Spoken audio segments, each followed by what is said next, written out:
Football is in the air. FCS Round 1 action has reached Rhode Island, where the Central Connecticut State Blue Devils take on the 9th seed Rhode Island Rams. First round action here at Rhode. Take a look at the bracket. These two teams playing for the right to take on 8th seed UC Davis. Meanwhile, powerhouse North Dakota State looms on the other side of the bracket. Good afternoon and welcome to the University of Rhode Island and Meade Stadium, along with Jay Sunhalter, Joe Torty. So glad to have you aboard for this one. And Jay, such a cool matchup, a rematch of last year's first round matchup. Yeah, last year was a great ball game. Rhode Island winning that game 21-17. It goes down to the wire, and both teams have had really good seasons getting back to this point. It all starts here today, and I expect this to be another close ball game in the fourth quarter. Well, Jay, visiting with both of the coaching staffs this week, they both highlighted Elijah Howard of CCSU as a potential X factor in this game. He's been dominant this season running the football. He's so consistent. He has elite speed, and he can take it the distance. But his ability to run in between the tackles and move the chains is what really separates him, and he's the #1 key for this Rhode Island defense. You've got to find a way to slow him down. Well, it's going to take a village to do that, but the leader of the village is linebacker A.J. Pena, who's just been elite this year for the Rams. He stands out on film. He's a leader of this defense and of the whole team, and they go with everything he says. He'll line you up in the right position. He gets everybody set, and he comes off the edge. He's great in run support, and he's the guy that's got to have a big game, especially slowing down Howard in that running attack. Take a look there at Rhode head coach Jim Fleming, who has just been unbelievable in the time taking over the Rams in his 12th season. Back-to-back CAA Coach of the Year, and of course, this year, an outright Coastal Athletic Association title. Squaring off with him across on the opposite sideline, Adam Lechtenberg, who has collected back-to-back Coach of the Year honors as well in the NEC. And you talk about a quick turnaround, taking over a program that really did need a change of direction. Since then, back-to-back titles, picked last in the league last year to win the title. This year, front runners, and still managed to pay it off. He's brought in that winning mindset, and it was so good visiting with both coaches this week and kind of diving into the program and their philosophies, and it's easy to see why they've had great seasons. They're both in the playoffs. They won their conference on each side. It starts at the top, and it kind of trickles down throughout the staff into these players, and two of the best here over on the sidelines for each side. There's Jaden Turner patrolling his 1-yard line, all set to return for CCSU. Pretty good conditions in terms of the temperature out there, but that wind is starting to become a factor. It'll be blowing from left to right across your screen, so we'll be keeping an eye on that. Garth White booms this one away through the end zone, and we'll get our first look at this Central Connecticut State offense. And it's a unit, Jay, that's completely loaded with all NEC performers. They're star players, and the quarterback is one of the best for this offense. Brady Olson does a good job reading the defense, protects the football. He's been accurate 59% on the season, but he'll hit you with that deep passing play down the field, over 2,800 yards on the season. He's got a strong arm, and he's just one of those guys that you can trust him with any play call you give him. Olson 135 yards away from the single season passing record here, throwing to a cast of talented wide receivers, tight ends, and of course Elijah Howard is always a threat out of the backfield. On first down, it's a handoff to Howard. And Howard surges ahead for a short pickup there. Not a whole lot before Jalen Neal is able to make the tackle. Yeah, it's going to be so important for the Blue Devils to establish that ground game so they can use Olson with the play action pass. And there's Howard. They'll line him up out of wide receiver as well. He's very versatile. Second down and 9. Olson to the air this time and has a target. That'll be Michael Travarelli, who's the leading touchdown maker on this team, a walk-on who earned a scholarship. A nice, accurate throw. And it's going to be important for this offense to really attack the intermediate area with the different blitzing schemes the Rams will bring. You got to replace that defender. Good job there by Olson finding the open man. Brings up a third down now and 1.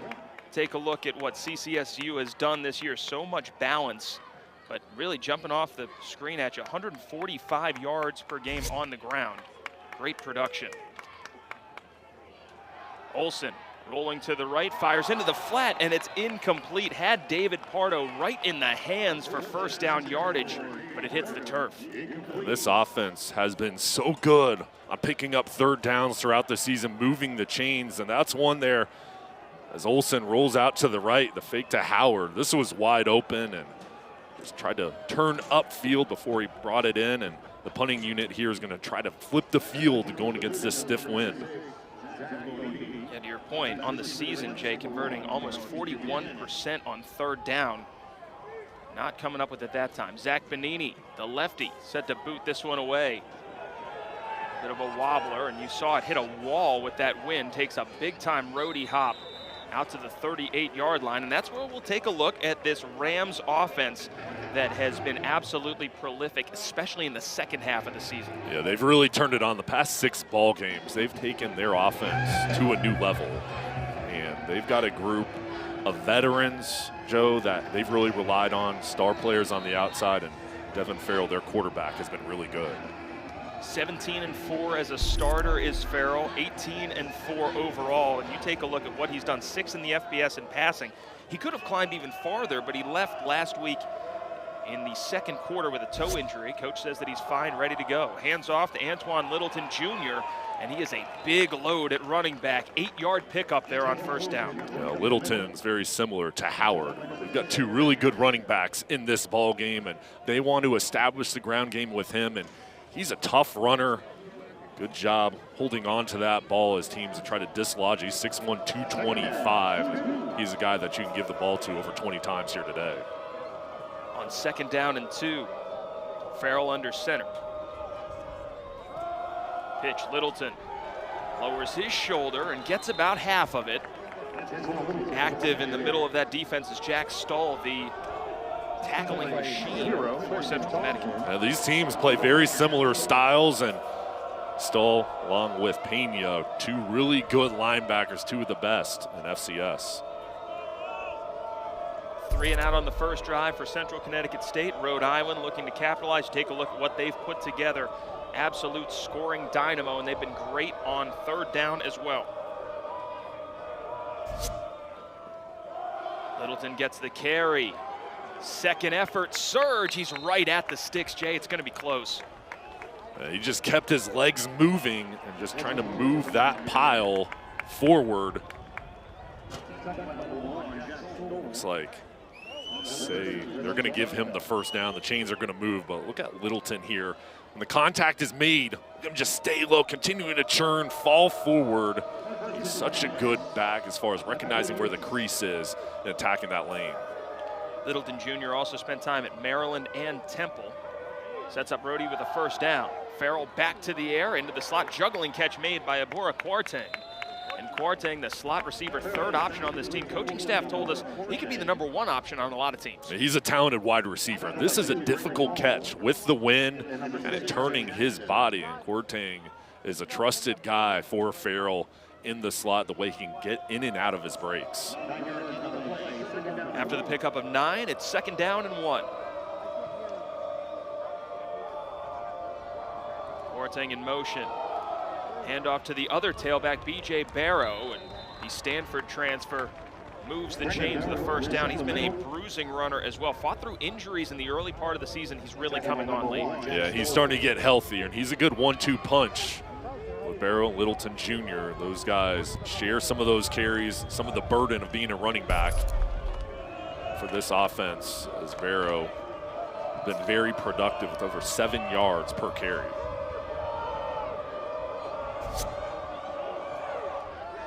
Play action, Farrell looking deep up the sideline, through the hands of his intended target, Greg Gaines III. He's been a big play wide receiver for URI, and it looked like they had one there. This has to be the concern for the Blue Devils, is that big passing play off of the play action. And Farrell there, fake to Barrow, and then the pass over the top to Gaines. And with Gaines and Buchanan, both those wide receivers have top end speed, and they have the ability, if it's a one-on-one matchup, to win that. And as Coach Fleming watching his offense, and this has been a prolific group this season.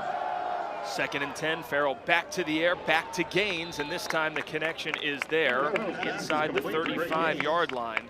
And Gaines, the Iowa State transfer, 7th in the conference in yards per game, has been so reliable. He has, and he's got the talent. And you look at that, over 15 yards per catch. He's a big play waiting to happen, and that combination with Buchanan, who do you shade the safety over to? Who do you double team? That's the question for the defense, is trying to slow down those wide receivers along with the running game. Brings up a 3rd down and 5. Farrell back to the air, but Buchanan makes his first catch, and he spins ahead. Buchanan known for doing work down the field, that time picking up the tough yards. And he is athletic and quick, and there in the slot, he's 6'4", but he's got the quickness to beat you on the inside.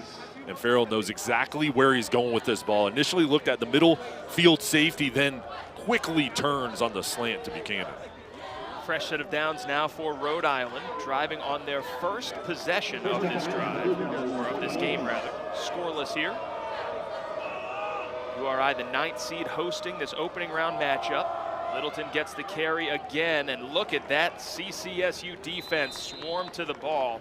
That's the level of detail that it's going to take to slow down this URI offense. Now, this is a physical and fast defense, and they've had so much success throughout the season because they play as one, and they play off of Jack Stoll, their #1, their linebacker. But this is a group that has to have success on 1st down to force this offense into passing situations on 2nd and 3rd down. That's where we are at this point, 2nd down and long. Devin Farrell in the shotgun. Good protection here for Farrell. He can move. Looking up the sideline, has a man wide open, and it's a touchdown for Connor Feiner. URI strikes first.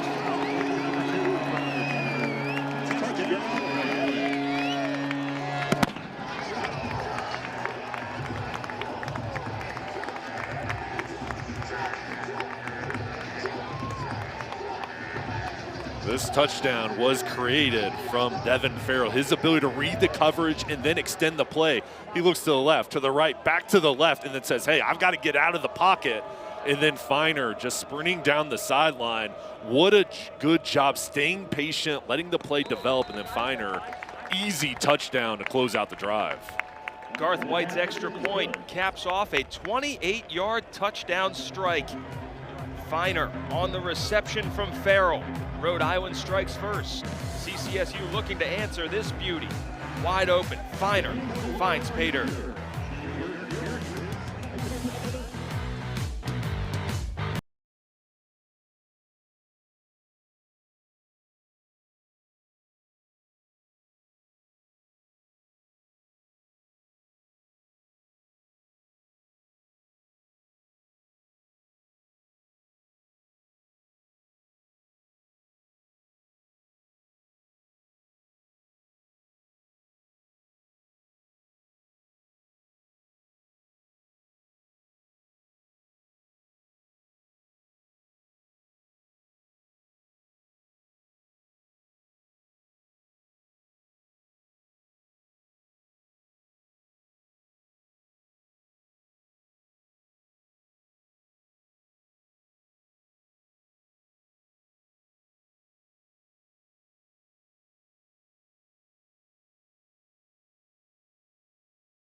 Connor Feiner with the touchdown, and he did not give up on this play, Joe. What a job from the tight end, staying with his quarterback, Devin Farrell, as this play develops. There's Feiner just doing an out route, kind of sitting there in the flat, and then says, all right, my quarterback needs help. He turns it up on the sideline and then beats the defense, and a great job just staying aware of where the quarterback is, watch him keep the play alive, and then go the distance here. And Farrell with a beautiful pass over the top to close out the drive, and the Rams doing a nice job there, mixing in the run and the pass. 10 plays, 62 yards in just under 5 minutes to cap off that scoring drive for Rhode. Kickoff reaches the end zone, another touchback here. And Central Connecticut State now trying to answer, went 3 and out on their first drive. And now they'll have the chance to send their offense back out there. Devin Farrell and company did their jobs for Rhode. 10 plays, 62 yards, just under those 5 minutes on that drive. And they got it done in a variety of ways, on the ground, through the air, long plays, short plays. Got anything that they wanted. So this is going to be big for Central Connecticut State to have an answer here with Olson. First down and 10 for the Blue Devils. And off again goes to Howard, trying to keep it alive, and good defense, swarming all over the tailback, led up front by Tosin Akinsalari, who has been so good all season. He's a load in that middle of the defense. They play 2 down linemen with 4 backers on the outside. You've got to have an interior presence. Did a good job filling the lane. Gain of 1, 2nd and 9. Olson has time, delivers up the sideline high and incomplete, looking for Travarelli. For this offense, you want to keep yourself out of 3rd and long situations. And with Olson here, he has a good feel in the pocket, but right now he's got to expect some sort of blitz, some sort of defensive line movement to try to get pressure on him, and he'll have to have that internal clock in his head to get rid of the ball. 3rd down and 9 now for Central Connecticut State. A.J. Pena lined up on the end of the line there. Olson, pocket collapsing, and ran out of time, incomplete. Good coverage down the field as well for URI. The secondary doing their job and working with that front line, the defensive line, getting pressure. And A.J. Pena, you've got to see where he's lined up and know we got to get a body on number 8. They're a pretty good job, but the pocket collapses as Pena continues to work to Olson. You see him as he's reading it, he's feeling that pressure, knows he's got to get rid of it. And that's a tough spot when you feel that defensive end barreling down on you. Zach Bonini got a good punt away the first time. The freshman sends that one end over end. This time it takes a big CCSU hop before turning on the left turn signal. And Rhode will take over at their 42-yard line. Rams already in front, 7-0, hosting FCS Championship Round 1 action. They look to double their lead next.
time last year, November 30th.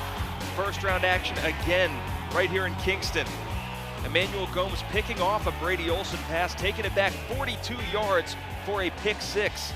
Rams are up 14-0 in the first quarter. Olson went back to Isaac Boston, 6-yard touchdown.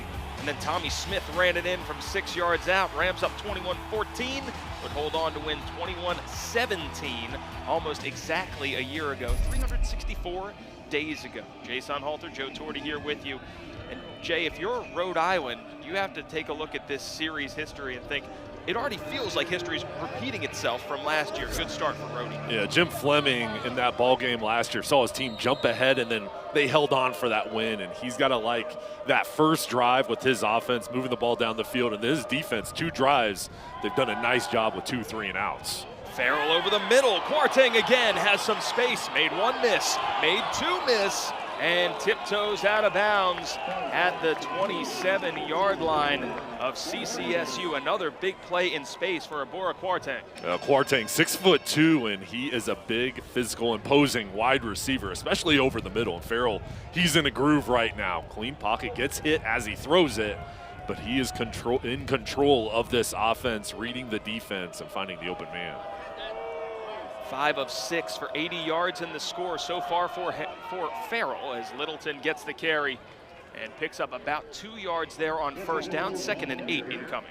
The defense for the Blue Devils has to make a stand here. You've got to think turnover or try to force a field goal attempt. You cannot get down 2 scores from this offense, and Littleton Jr. has been outstanding through the year. So much production for him, over 200 rushes on the season. Marquise Buchanan, a 1,000-yard receiver as well. Only the 2nd time in Rhode history they've had a 1,000-yard rusher and receiver. Farrell on 2nd down and 8 sends Feiner, the touchdown receiver, in motion. Over the middle, looking for Buchanan, makes 1 miss. Buchanan into the end zone for the score. Touchdown, Rhode Island, 25 yards.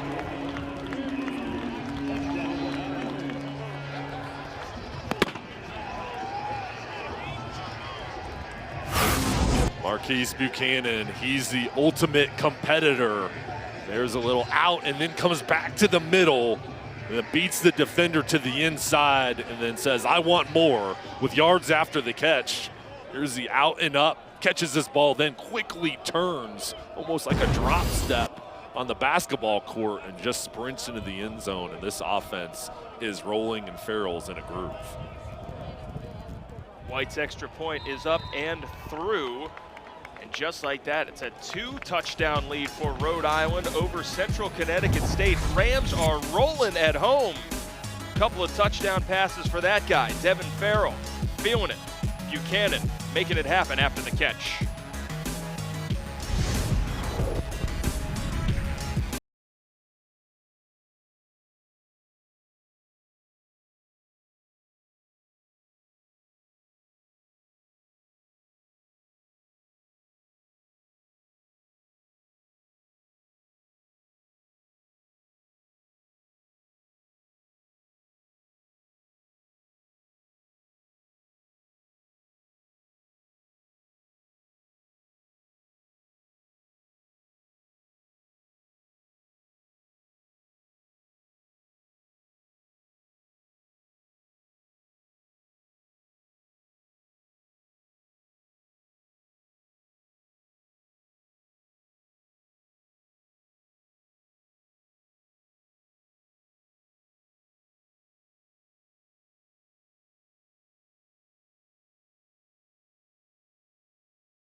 Well, this scoring drive a little bit shorter in terms of plays run for URI. 3 plays, 58 yards, capped off by a 25-yard delivery from Farrell to Marquise Buchanan.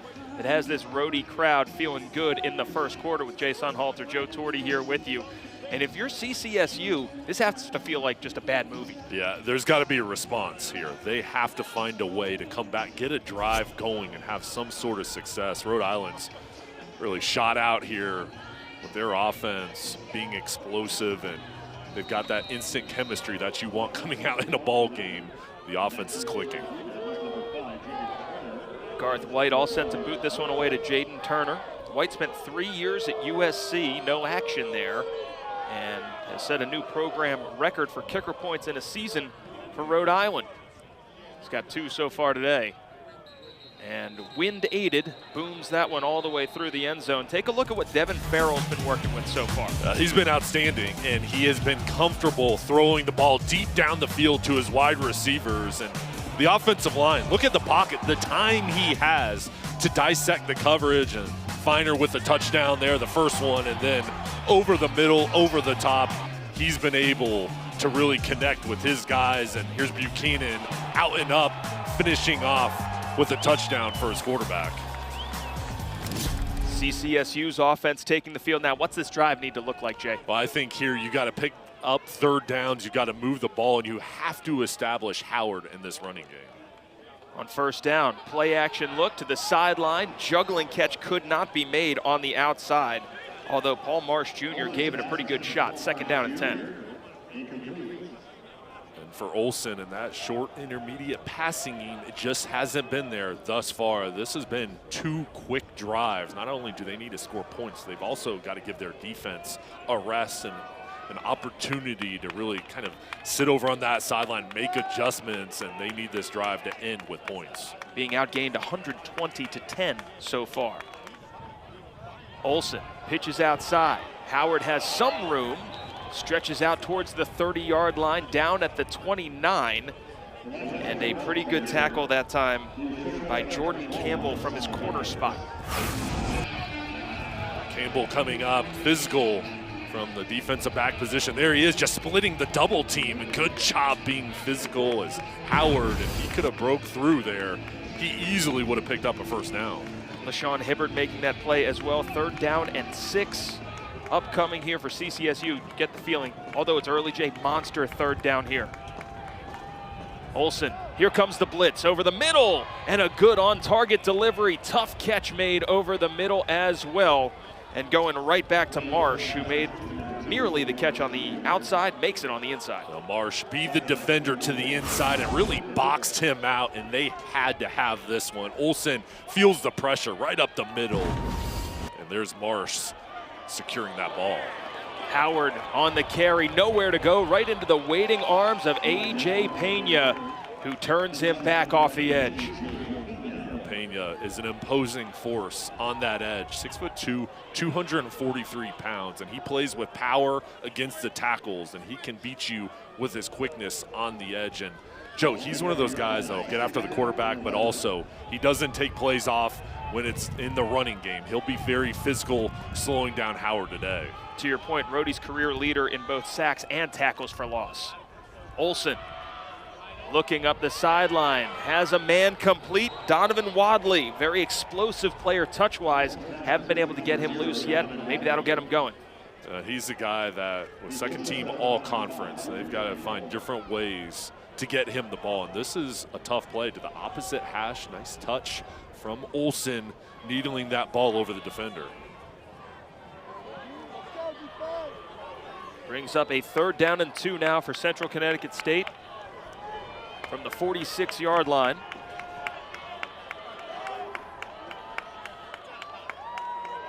Olsen calls a man in motion. Donovan Marcus gets good protection this time. Olsen over the middle, on time and on target. Joe Cravasi, veteran leader who's really battled some injuries this year, has come back to be healthy at the end of this year. He is talented, and this was a crossing route from Cravasi. There's Olsen, just staying patient, waiting for him to get past that second wave of the defense, and that is a huge pickup for the Blue Devils. Continue to move the chains on this drive. Best drive so far of this first quarter for CCSU.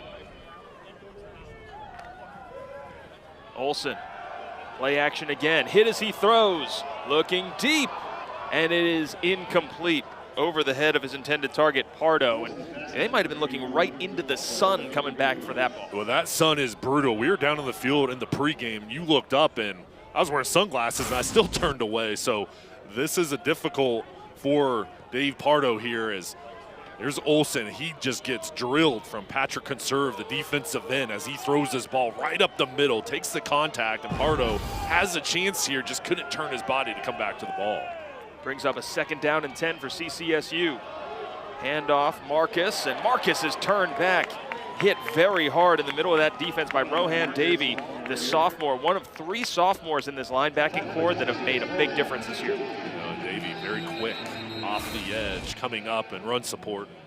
This offense only has 5 rushing yards through this first quarter, and it's because of that ability to bring multiple players over to fill the gap and make the tackle. It's a player down for URI, and that is not, you never want to see anyone down, but that is not the one, as it's A.J. Pena down on his back.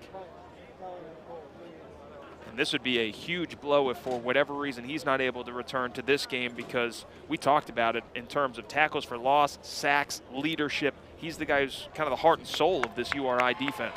Good to see him getting to his feet. Well, you know, when we talk with the coaches, it says a lot about a player with hearing their reaction. All the coaches just raved about him, his production, of course, but also what he does from a leadership perspective and really the heartbeat of the team. And everybody respects him so much, and that's a good sign with him walking off the field. Take another look at what might have happened here at the end of this play. See a collision there. Looked like with one of his own players, unfortunately. Those meet me at the ball carrier situations do happen. 3rd down and 10. Olsen back over the middle. Little tunnel screen works out. And look out here, open space for CCSU. And that is a good play. Biggest offensive play of the game so far for Damani Williams, the freshman wide receiver, getting loose. Well, this is a really good play call. When you're feeling the pass rush, how do you slow it down? You call the screen. There's motion going out to the left, and Olsen comes back to the right, quick pass, and lets your skill position players do the work. And Damani Williams, one of those talented freshmen with a big play. Olsen back to the air, looking on the corner, and it was incomplete. Jordan Campbell was there in coverage. That play didn't work out the way that CCSU wanted, but what else has worked on this drive for the Blue Devils? Well, I just think the composure of Olsen and that veteran quarterback, kind of knowing where to go with the ball pre-snap, feeling the pressure, staying calm in the pocket is important. And 5 for 11 for 54 yards right now, but on this drive, he's looked much better, and his wide receivers are helping him out. After the incompletion, 2nd down and 10, just outside the red zone. Double play action, back to Williams, and this time URI saw it. Patrick Conserve, the defensive lineman, retracing his steps and dragging him down. It's so important when you're a backside defender not to go with the fakes. You've got to stay at home, and Conserve, number 51, just kind of hanging from that defensive end position, staying there for the throwback to Damani Williams. He was not fooled, and that's a big stop to set up a 3rd and long. This is not the direction of the stadium that you want to be kicking into, so this is a super important 3rd down and 14. Depending on what happens here, potentially you go for it on 4th down. Olsen looking, goes to the outside. Travarelli makes the catch, and he'll be 4 or 5 yards short down at the 22-yard line. Much more manageable here, and we'll see what the decision is for Adam Lechtenberg. They're only 6 for 15 on 4th down this year. That's the fewest attempts in the conference. I think with the wind and being down 14-0, you want to have that aggressive mindset here in the first quarter and having faith that your offense can pick it up. Offense staying out on the field. 4th down and 6.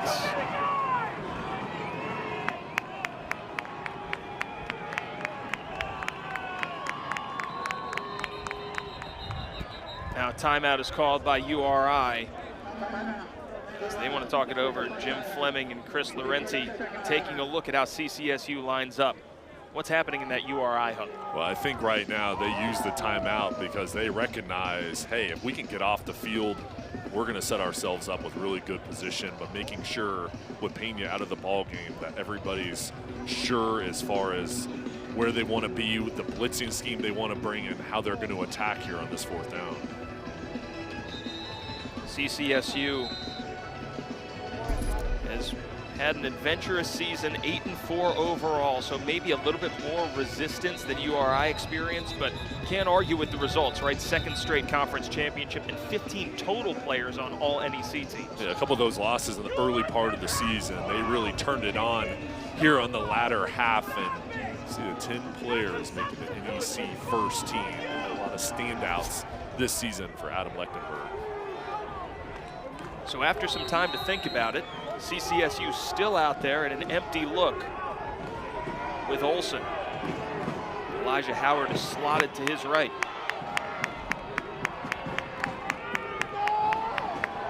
Here comes the heat over the middle, complete. Travarelli has the 1st down and more inside the 10-yard line. Tough catch over the middle. Travarelli had to win here. One-on-one coverage, the Rams bringing the blitz. Pena back in the ball game at the top of the screen. And there's Olson, has had success on this drive with the crossing routes over the middle. Inside 1 minute to play in this first quarter. FCS Championship 1st round action from Kingston, Rhode Island. Olson floating, end zone, one-handed catch could not be made, incomplete. Joe Pravasi nearly able to make that catch.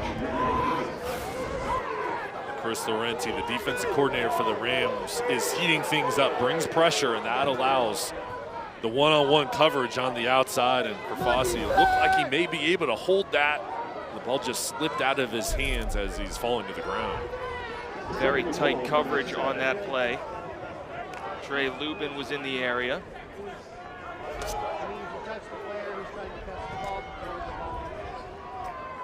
Second down and goal. Olson back to the air. Juggling catches made short of the end zone. And the player's helmet came off as well at the end of that play. That was Paul Marsh Jr., who's been banged up, very effective when healthy, according to the coaching staff. And he's getting healthy, making a couple of tough catches in this one. Yeah, he's looked good here to begin this ball game. As Olson reads the defense, there's Marsh winning to the inside as the defender's draped all over him. He's able to hold on to that ball. Trey Lubin doing all he could to jar that loose. 3rd down and goal.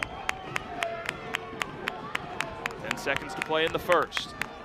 Olson firing it out wide, complete to Howard, who's in for the score. Touchdown, Central Connecticut.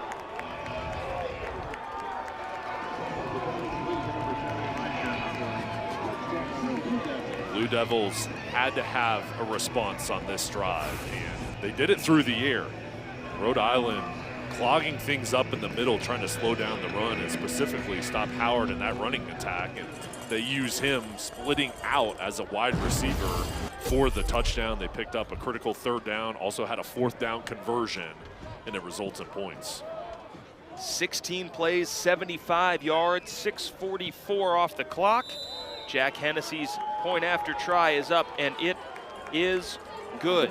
A big response for Central Connecticut State, answering in a big way. Are you going to be able to move the ball against this Rhode Island defense? 16 plays says yes. And they found a way. Well, this is 3rd and long, 4th and long. They had to have somebody step up, and I was just impressed with Olson, his composure in the pocket, the wide receivers winning one-on-one matchups. And on that drive, you could really tell the defense for the Rams, their sole focus was slowing down Howard in that running game. There were opportunities on the outside, and I think for Central Connecticut State, that's some confidence they can gain moving the ball down the field. Adam Lechtenberg and his staff actually helped to recruit URI quarterback Devin Farrell to Virginia Tech. Also Elijah Howard to the Hokies as a defensive back. Both of those players get a change of scene, and here they are in playoff action.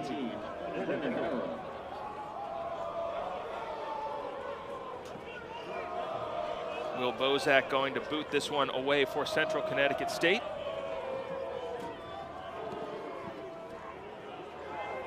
Not incredibly deep.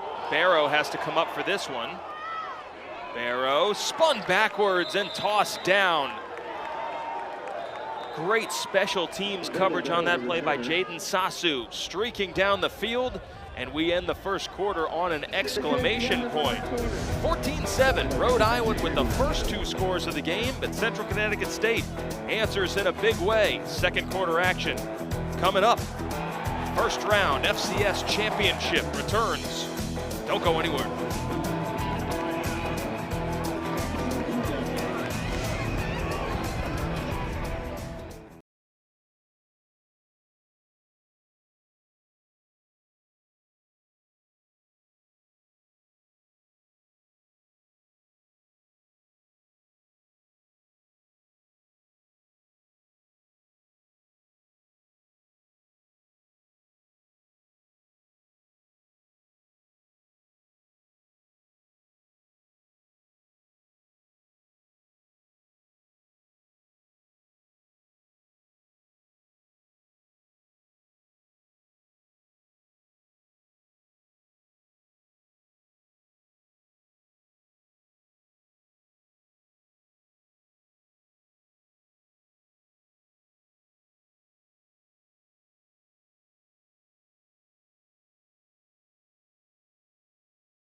Central Connecticut State answering 14 points from Rhode Island with a long score of their own. Brady Olson, the guy just doesn't shake. He looked really good on this drive, manipulating the coverage, finding his wide receivers, and many of these passing plays were short screens, crossing routes, and they found success over the middle, the weak spot of the defense. Picked up big 3rd down and 4th down conversions, and then finished off the drive going to his best offensive player, Elijah Howard. Jay Sunhalter, Joe Torti, glad that you could join us here for FCS Championship first round action in Rhode Island. On first down, Marquise Buchanan makes the leaping catch on the delivery from Devin Farrell. He is escorted out of bounds by Styles Mitchell, one of the fastest players on this CCSU defense. And now for the Blue Devils, you have a really good drive. Now how do you respond on the defensive end? And you haven't had success slowing down the Rams offense, and Adam Lechtenberg has to find a way to create some confusion to slow down this passing attack. Second down and 6. Farrell back to the air, through the hands of Gaines and incomplete. Tight coverage on that play, but Gaines would tell you that's one that he should have had. He usually catches this ball, and a little bit behind him as Farrell throws this. There it is, a slant. That's one he usually catches, but he felt Braden Hall, the defensive back, right on his shoulder, and now it sets up a 3rd and 6. All of a sudden, this is kind of a big 3rd down for URI after the long CCSU drive. Got to keep their offense on the field at this point. Here comes the heat. Farrell tipped, and it falls to the turf, incomplete. Derek Berlitz getting a hand on that one, and your heart just has to be in your throat if you're on offense after that one. Yeah, that is difficult because it looked like there was an opening for Farrell. But if you're a defensive lineman and you can't get to the quarterback, you got to get your hands up. And good job there, just jumping in that passing lane to knock it down. Sherrod Watkins along with Berlitz. That's tandem on the inside doing their job. So it is a 3 and out. Out comes the punt team for the first time for URI. James Allen, rugby-style punter, booms this one away. Big time CCSU hop out past the 45-yard line. So now all of a sudden Central Connecticut State with a chance to answer with another touchdown drive. Blue Devils looking to tie things up when we come back. Rhode by 7.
Rhode Island with a 14-7 lead over Central Connecticut State here in the first round. You might want to be driving the golf ball that way, Jay. The NCAA FCS Championship continues with second round coverage next Saturday on ESPN+.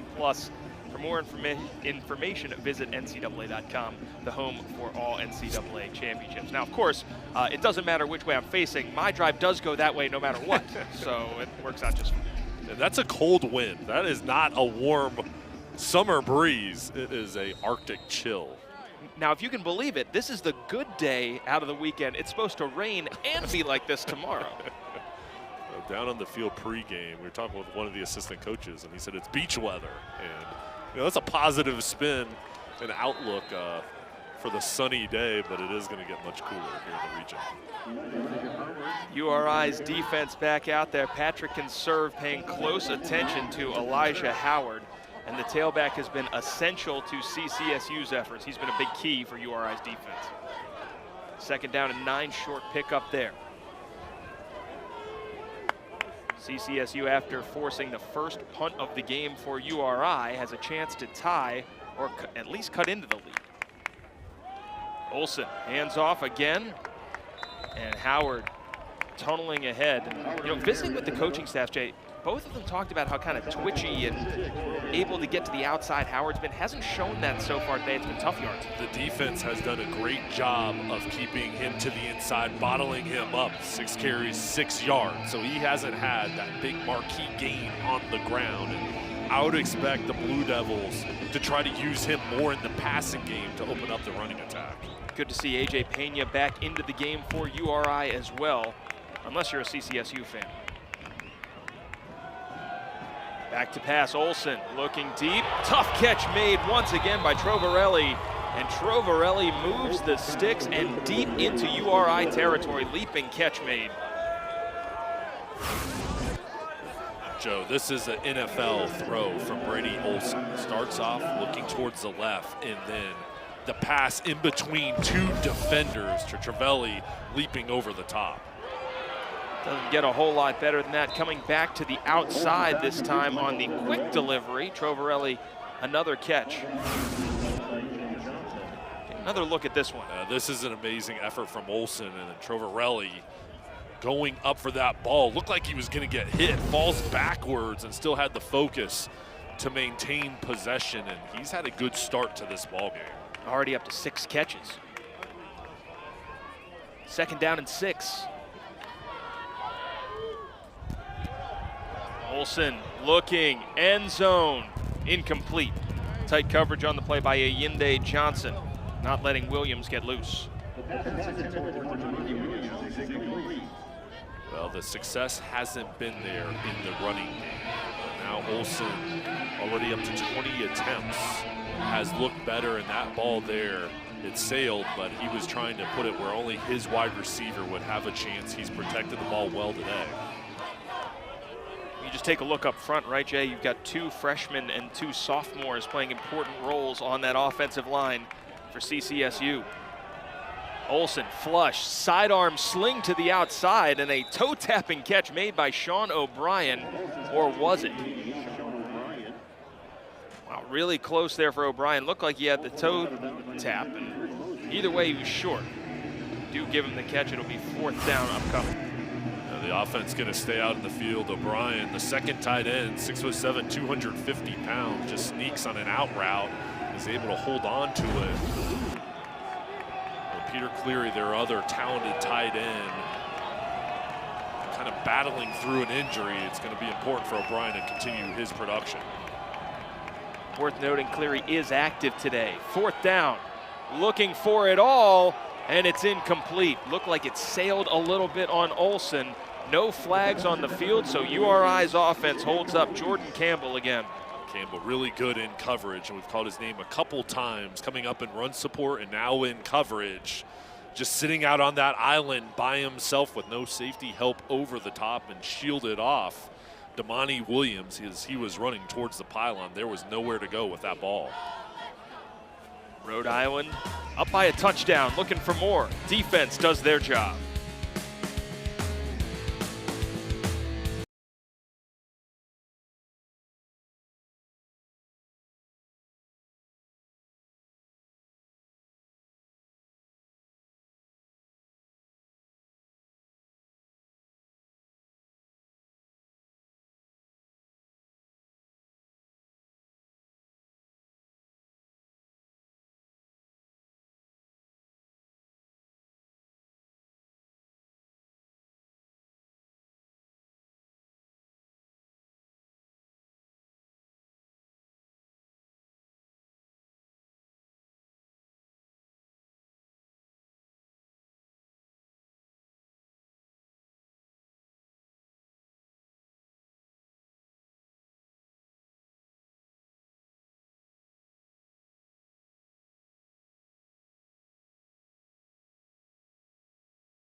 There you go. That's what we're playing for here today, a chance to advance to Music City. Take a look at the field so far for the FCS Championship in 2025. You're going to catch all of the games, of course, right here on the ESPN family of networks. First and second round games on ESPN+.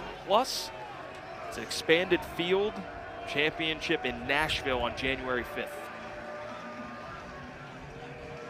Of course, URI visiting with their coaching staff earlier this week. Didn't say it outright, but you got the sense they want and feel like they deserved a first-round bye. Upset that they're even in this first round. Toss to Littleton Jr.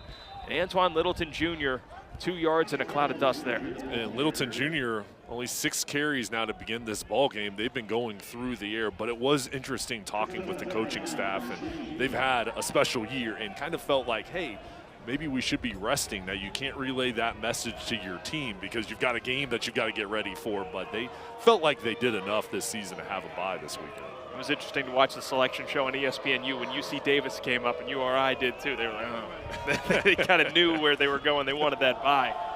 Here's Littleton, a bruising tailback, and credit CCSU and Jack Stoll and company slowing him down because he is going straight ahead. No wiggle in that game at this point. And he's a big back. And for both these teams, the goal is to make it to next week and fly out to California. Well, you know, on the flip side, Jay, of course, you got some warmer weather out there, maybe.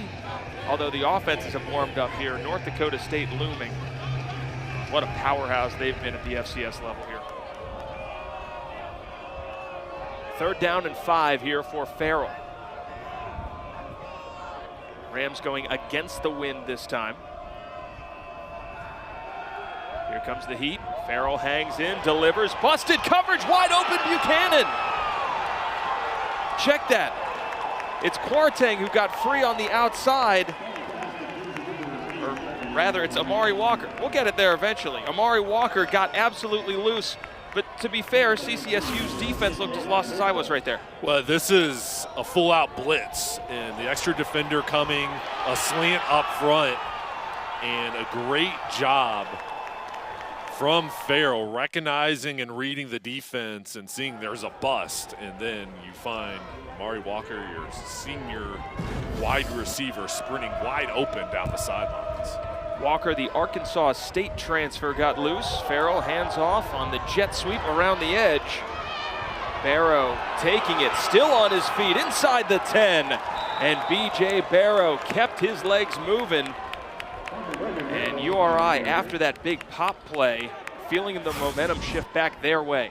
And you have a big play over the top, and then you go back to the ground and try to establish Barrow to the outside. That's where his strength is, using his quickness, and then it's just the power and the want to from him continuing to move that pile a couple extra yards. A stiff arm that he delivered some punishment on that play.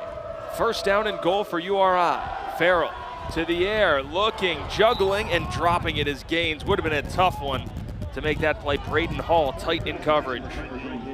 That's a fun matchup with Hall going against Gaines out on the outside, and Farrell knows exactly where he's going with this ball. It's a back shoulder fade and just threw it a little bit towards the sideline, and Gaines couldn't haul it in. Farrell with 2 touchdown tosses today. 2nd down and goal. See, he's only missed 4 times, and a couple of those would have been tough catches by Gaines. On 2nd and goal, Farrell looking, corner, through the hands of Buchanan and incomplete. Pretty close there, Chris Jean, tight in coverage. That's a tough paper route. And he just said, I couldn't see it. And that's one Buchanan always catches. And Buchanan does a corner route, couldn't catch it, and he said and kind of mouthed there to the coaching staff, I couldn't see it.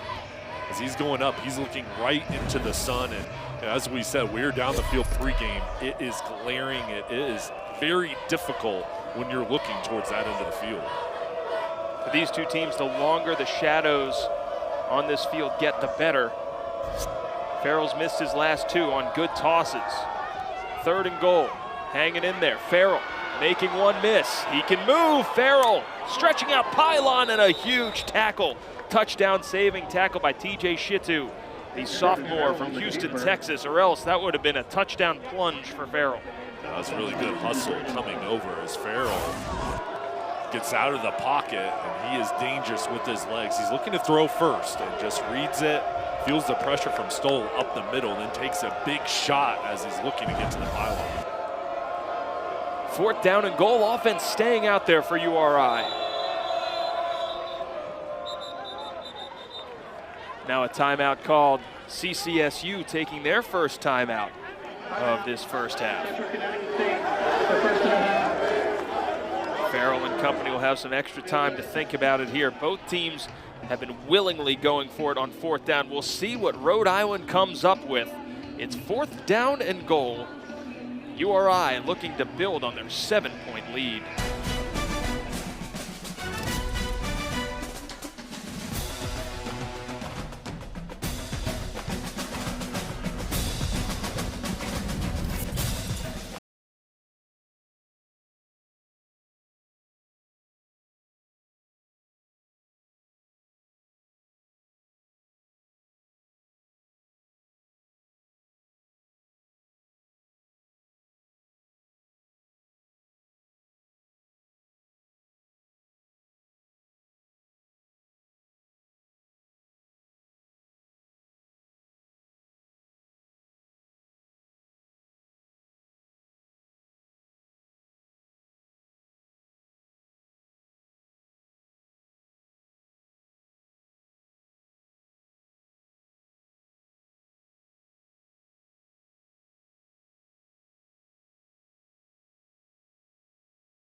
Well, just like this time last year, URI up 14-0 in the first quarter before Central Connecticut State climbing back into it to make this one tight. Jay Sunhalter, Joe Torti here with you.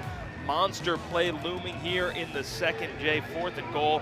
Where does URI go here? Yeah, this is a big one. I think for URI, where do you go? Well, it's your best player on offense, Marquise Buchanan, 6'4", 190 pounds. He's got a size advantage down here in the red zone. I would throw it up to him and let him have a chance at this in a one-on-one passing play. Buchanan tied with Monmouth wide receiver Josh Derry for the most receiving yards in the FCS this season, 11:23 coming into this game.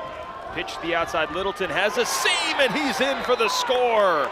Touchdown Rams.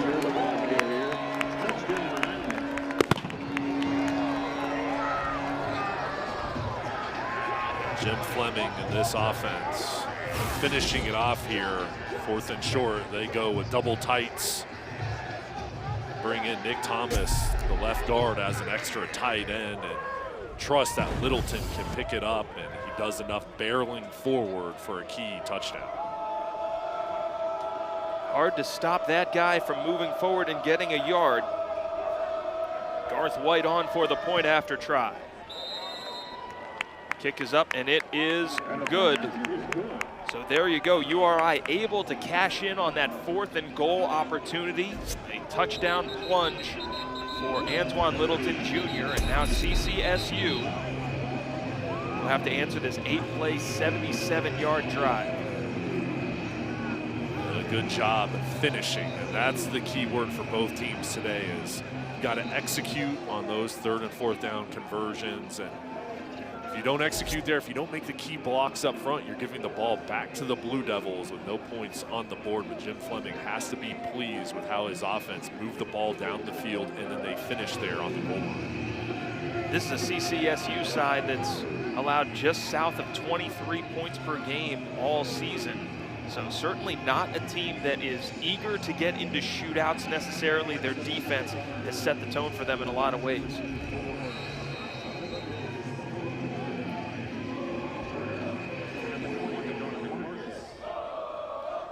White is about to boom this one away.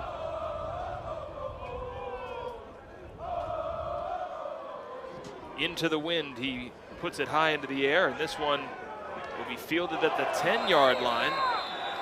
And Turner goes down. Not a whole lot of room for the returner. Check that. That is Donovan Marcus. Last drive here, take a look. The offense and Farrell looked really good, and this was the big passing play over the top to Amari Walker that really kick-started the drive. And then keeping the ball on the ground, it was Barrow and Littleton Jr. having some nice gains on the ground. And Farrell doing all he could, trying to will himself into the end zone. But then they just said, all right, let's put in the big boys up front. Couple extra tight ends. Give the ball to Littleton and let him go to work. Now CCSU, first down and 10 here. Howard finally has a little bit of room, and Howard tripped up after a nice pickup there on first down. Makes it out to the 19-yard line. Get the impression if he kept his footing, he would have been running for a while. But he almost was able to keep his balance there, and he would have been off to the races. And a good job bringing him down there in the secondary. Otherwise, that would have been a big game. Instead, it's a second down and 3 upcoming here. Olsen back to the air looking, batted down, incomplete. Moses Muse nearly had the interception on that play. Muse was not fooled, but I'll tell you, they're trying to sneak Howard out of the backfield. You see him, little arrow route, trying to go over the top of Muse, and he was just sitting there in coverage. Good job playing with his eyes. You see 53 backpedaling, almost picked that one off.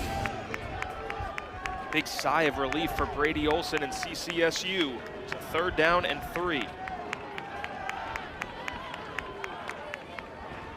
Here comes the heat off the edge. Howard makes the catch over the 20-yard line, and right at the sticks. He's going to have enough to move the chains for a first down based on that initial spot. Referee comes in from the backside, though, and says that he's short. This near side official looked like he was pointing to move the chains, but now out comes the punt unit. And at the very least, the wind's at the back now of Zach Bonini.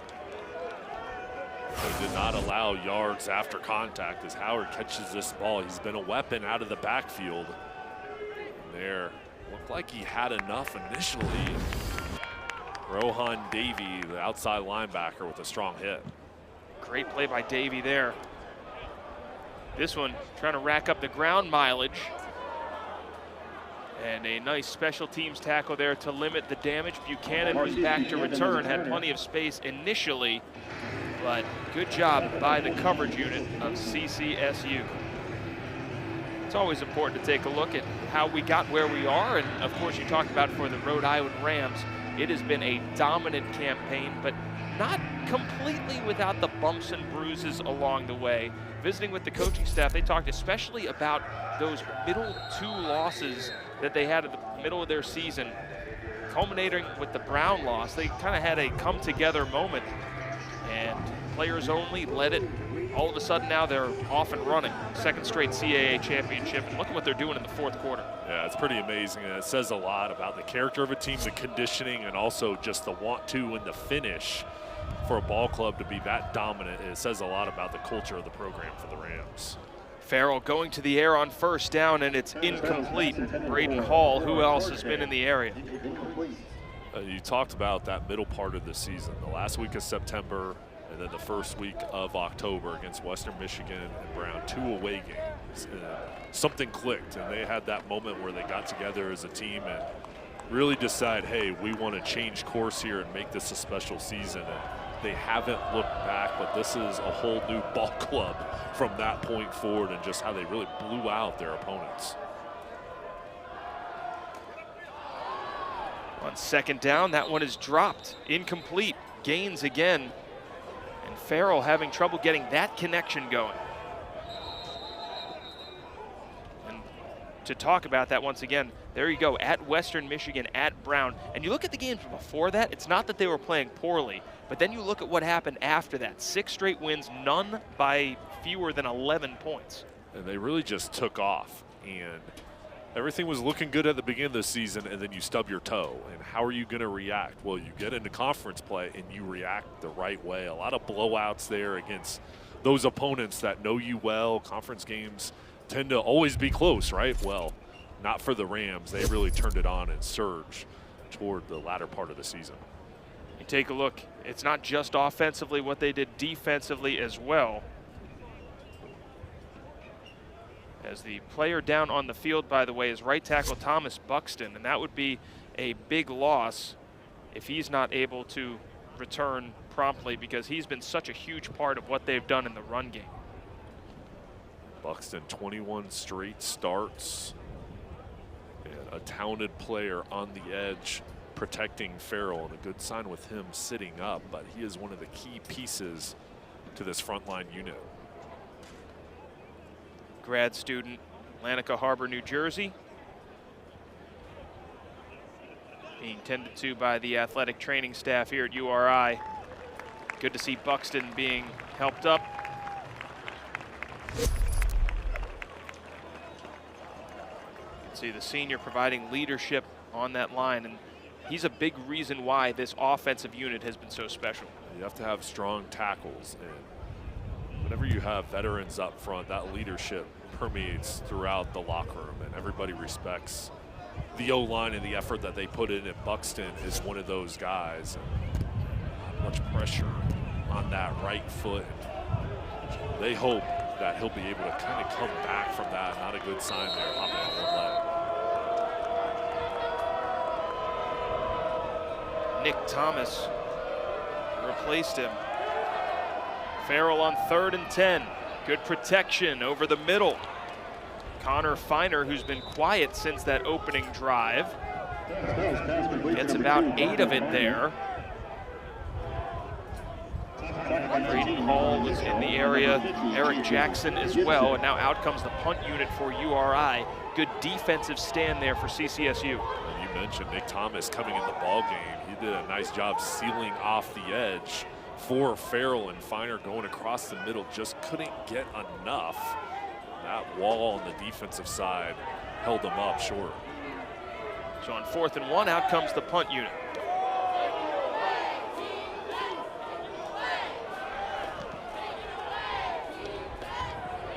This one another short punt, and it bounces right up into the midsection of a Rhode Ram. Down there on the coverage, Tremmel Straits Jones. Looked at the URI journey for Central Connecticut State, battling in an NEC that was so balanced top to bottom. They split the championship last year with Duquesne, but you look at some of the teams that they've played, that Dartmouth team, before Yale upset Harvard, Dartmouth was in the discussion as potentially being an at-large team in the Ivy League, and then of course the NEC schedule so tough. It wasn't smooth sailing, but a successful year, and I was impressed with that last victory against Mercyhurst, the way you close out your season and respond after the Duquesne game. 2-touchdown lead for Rhode Island. Clock ticking down towards 4.5 minutes left in the half. Olsen back to the air on 1st down. Joe Cravassi makes the 9-yard reception there, brings up a 2nd down and 1. There was timing, and now the Blue Devils, they have another injury. They were looking to go no huddle. It'll be an official's timeout on the field.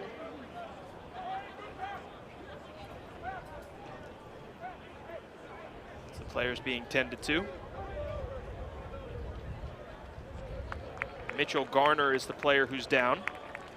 Good to see him getting up.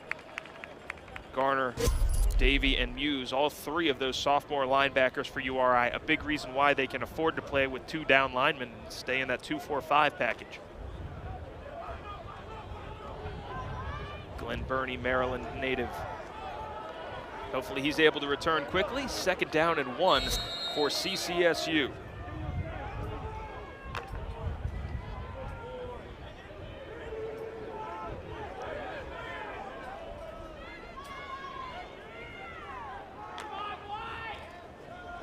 Olsen pulls it out, and another delivery to Trovarelli. This time, nowhere to go. Good coverage on the play by the defensive back for the University of Rhode Island. DJ Curitin, the junior from Wake Forest, North Carolina, making that stop. Curitin there wrapping up and very physical from his cornerback position, and this has been a solid group in the secondary with their tackling and not allowing yards after the catch. Fresh set of downs, though, for CCSU. Handoff, Howard, stiff arm, 2 stiff arms, and he fought pretty hard to get to the sideline. But good sideline-to-sideline coverage by URI, even though Pena didn't make the initial tackle, he did bottle him up. There's Andre DePina-Gray, one of the best football players on this team, coming up from the safety position. And there's Pena, vocal as well. Both those guys talking to Howard after the play.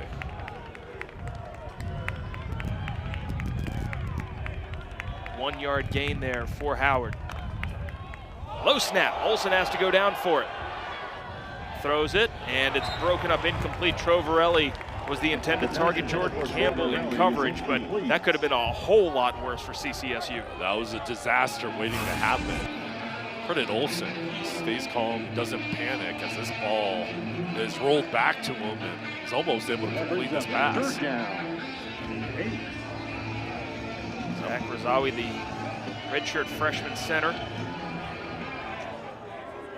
That was good coverage on that play by Campbell, or else it might have ended up being a catch anyway, given that Trovarelli's basically caught everything else. 3rd and 8. We've had success with crossing routes over the middle on 3rd down pickups. Looking to the sideline, Howard, one-on-one. Turned back at the 40-yard line, and that was a great play on the outside. Really impressive coverage, and the defensive backs have been really good for URI, especially tracking down Howard in space. Look at this.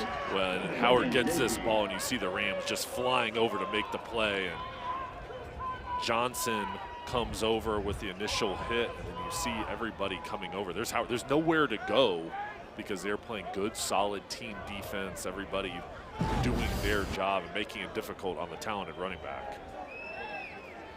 Yinde Johnson, the LIU transfer, certainly not worried about that on the outside. Some corners one-on-one with a back out there might have had second thoughts. Johnson's been there before.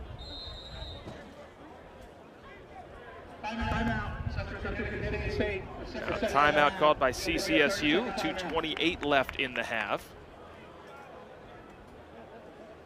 That'll be their second timeout, so they'll have one more timeout plus the 2-minute timeout.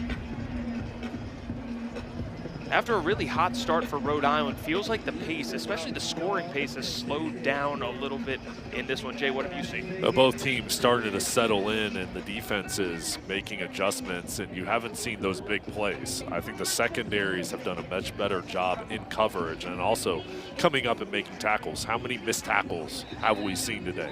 How many penalties as well? True. This has been a clean ball game. 0 penalties for each team and missed tackles. I haven't seen them. I mean, both defensive coordinators have to be pleased with the adjustments each side has made as this game's went on. Buchanan back to return for Rhode Island. Benini with the wind at his back. Fair catch called for and made by Buchanan at the 24, call it the 23-yard line.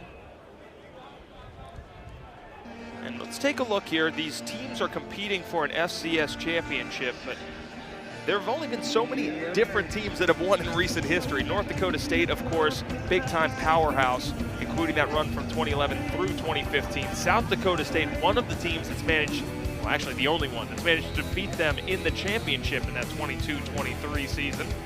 Then, of course, the Bearcats of Sam Houston taking it down in 2021. Very impressive performance by Sam Houston. James Madison winning a title, 16-17. Eastern Washington, 2010-2011. Rhode Island to the air on first down. Connor Feiner making the catch, and the tight end who had the opening scoring touchdown on a scramble drill with Devin Farrell has had kind of a quiet half since then.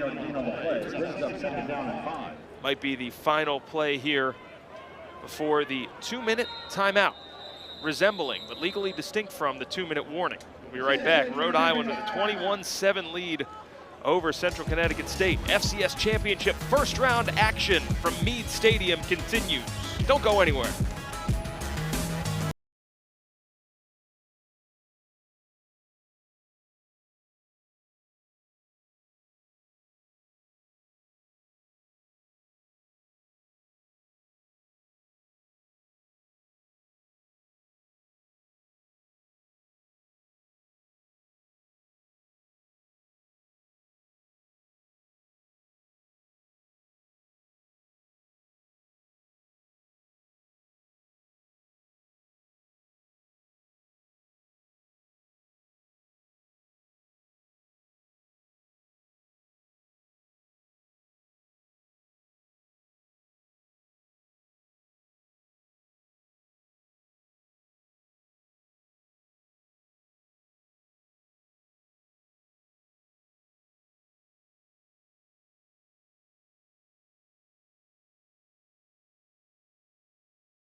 Here is the 2-minute timeout. Coming up at halftime, you'll meet Tarleton State's Brad Larson and hear his inspiring story. You won't want to miss it, and we'll have first half highlights and stats. Chase Unhalter, Joe Torty, glad that you could join us here. Adam Lechtenberg's CCSU Blue Devils trying to make sure that the lead for URI remains 14 going into the half.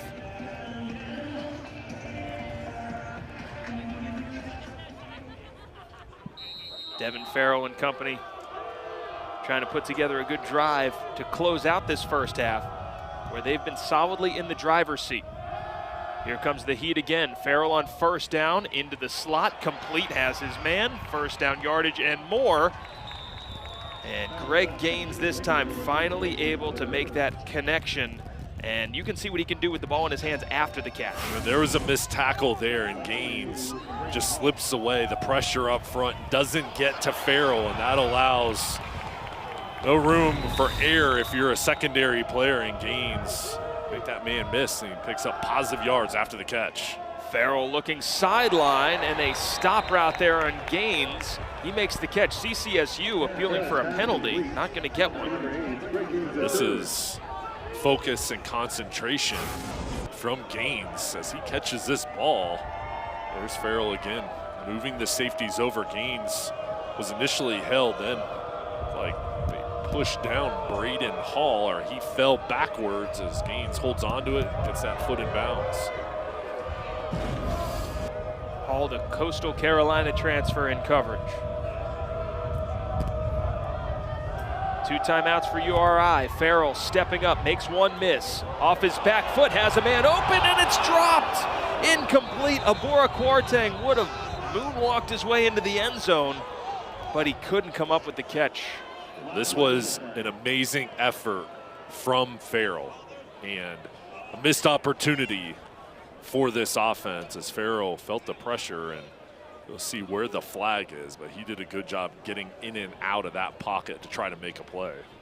It's down near midfield. Personal foul, face man, offense, number 79, 15-yard penalty, they play first down. Jason Soisman, Hamani Carter, John Rice, Jared Williams, Andre Patterson, Harlan Johnson, Bobby Gallagher, and Jesse Garcia, this crew. There you go, personal foul on this face mask. And over on that left side, they called it on the left tackle, Brock Bethea. That arm up towards the face mask. It's a big one on the Chattanooga transfer. 38 straight starts for Bethea. Farrell making some magic happen back there.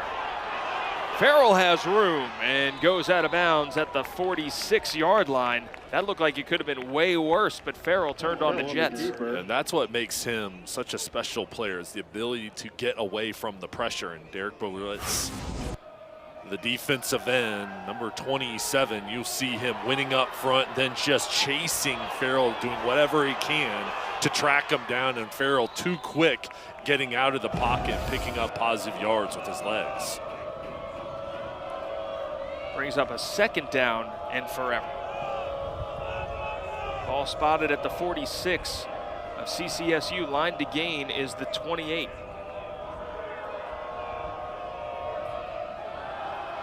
Another blitz over the middle. Completion once again to Kwarteng.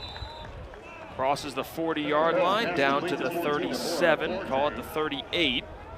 And this offense now with a third down, and you don't want to call this manageable, but compared to what they were looking at, they'll take it. Yeah, they just chopped into it now, going no huddle, sprinting up to the line of scrimmage, try to get the defense on their heels. CCSU with one timeout. Farrell steps up, floats it, complete. Gaines makes the catch, and he is going absolutely nowhere. Stopped by Eric Jackson, a redshirt freshman safety who's a captain as a redshirt freshman. He had 11 tackles last week, and coming up with a big stick to make the play, and that was a crossing route. And Jackson, very physical, as Rhode Island is going to have a decision here of what they want to do.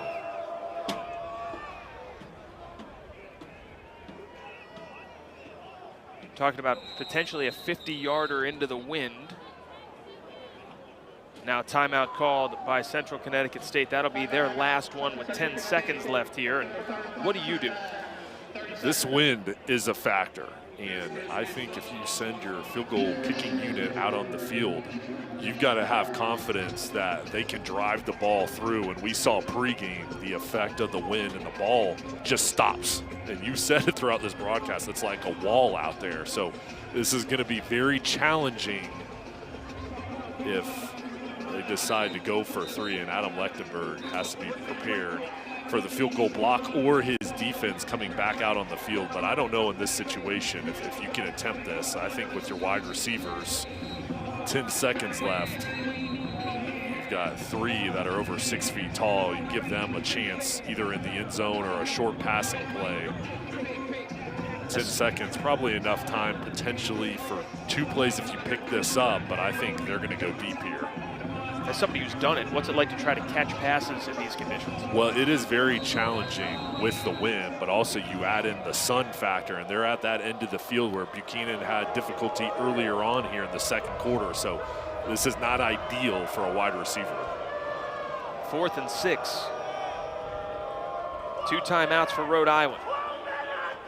Farrell coming short, complete. Nice pickup there for Finer. That'll be a first down. Flag is down on the field. Defense. Both players on the field for the flag. That penalty would be declined. Something players first down. Game clock starting snap. It's not that it hurt Central Connecticut State. It's got to be frustrating, though, coming out of a timeout. You don't want any penalties.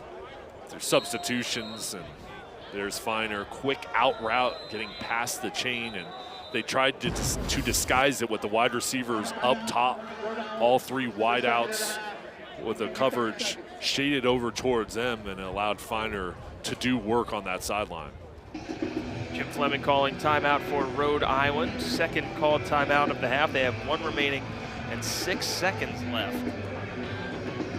So what are you thinking here, Jay? You can get closer for a field goal. You do have the 1 timeout left, or you might have 1 shot at the end zone from this distance. Yeah, and you're playing with fire here. If you run a play and you don't get it, you're not going to have a chance for that field goal. And again, I think it goes back to, do you have confidence that you can kick it through this wind? And I believe that Jim Fleming says, hey, let's give it a try. I've got confidence that we can go out here and execute with Garth White. White's long is 54 on the season. And here he goes. This one will be from 42.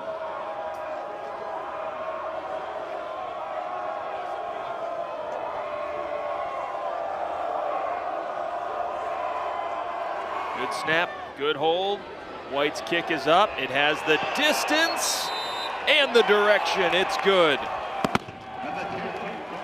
As time expires here in the second, White had all he had into that strike to make it a 24-7 halftime lead for Rhode Island. Plus, Rhode has the option to receive for the second half.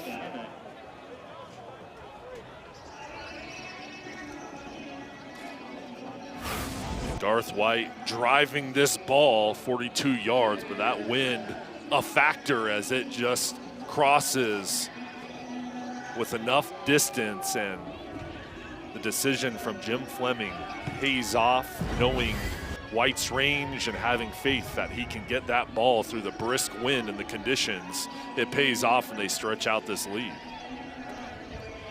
24-7 is the margin after 2 quarters. Rhode Island striking first and striking last.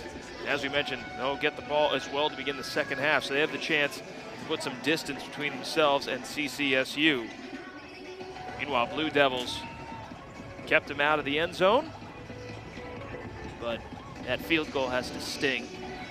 So let's bring in Jim Fleming, the head coach of the Rhode Island Rams. Coach, we've been talking about it all broadcast. What impact is the wind and the conditions having on how you're making those decisions? Well, you saw the kickoffs, right? I mean, those things are dying like a duck. So we had a problem when we were them, the way they were kicking off into us. But, you know, it's starting to settle down a little bit, but it certainly does affect the kicking game. You witness that all half long. And Devin Farrell has looked really good throwing the ball, 15 for 22 in the first half. What have you thought about his performance? Well, I think what I think every week about him, I think he's an outstanding football player that goes through his progressions and delivers the ball. I think he's had a couple of drops in the first half. You know, we got to tighten those things up, and then got to go out and we got to get the run game going a little bit better and just keep balance through the second half. Coach, thanks a lot. Good luck in the second half. All right, man. Thank you. There you go, Jim Fleming, the head coach of URI, making the tough calls, kicking at the end of the half. Halftime coverage, stats, highlights, and more coming your way next. You're watching FCS Championship Round 1 action right here on ESPN.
Welcome back to ESPN's coverage of the FCS Playoffs. I'm Matt Schick. Tarleton State is certainly making their mark on the FCS. In their second full season of postseason eligibility, the Texans won their conference and are a top 4 seed. For kicker Brad Larson, it's the biggest stage he's ever been on, but not the most difficult challenge he's ever faced. Lisa Salters has the story of how Larson has spent a lifetime overcoming and giving back. It's a 37-yard field goal, the biggest in school history. Can you imagine? I said it's going to come down to me. Saying gets twice as loud, and all I could hear is my heart.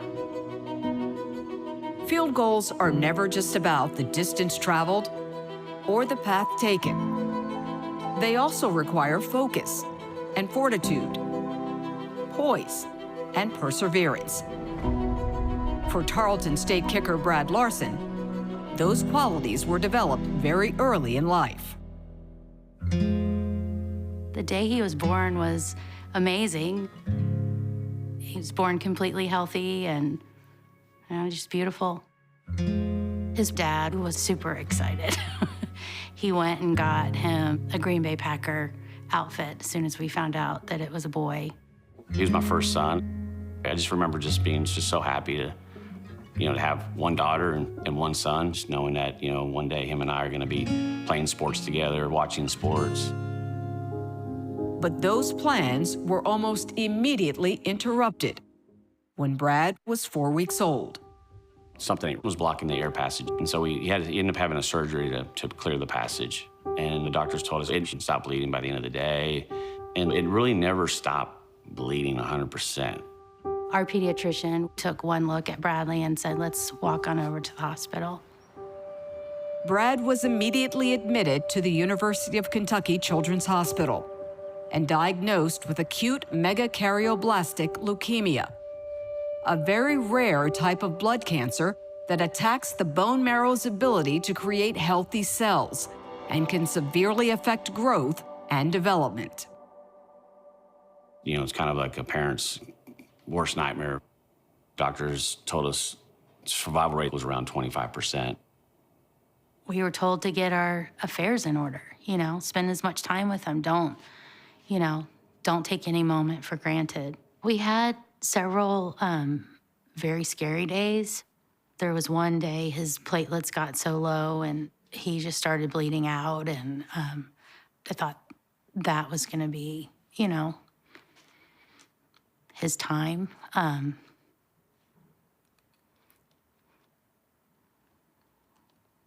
Sorry.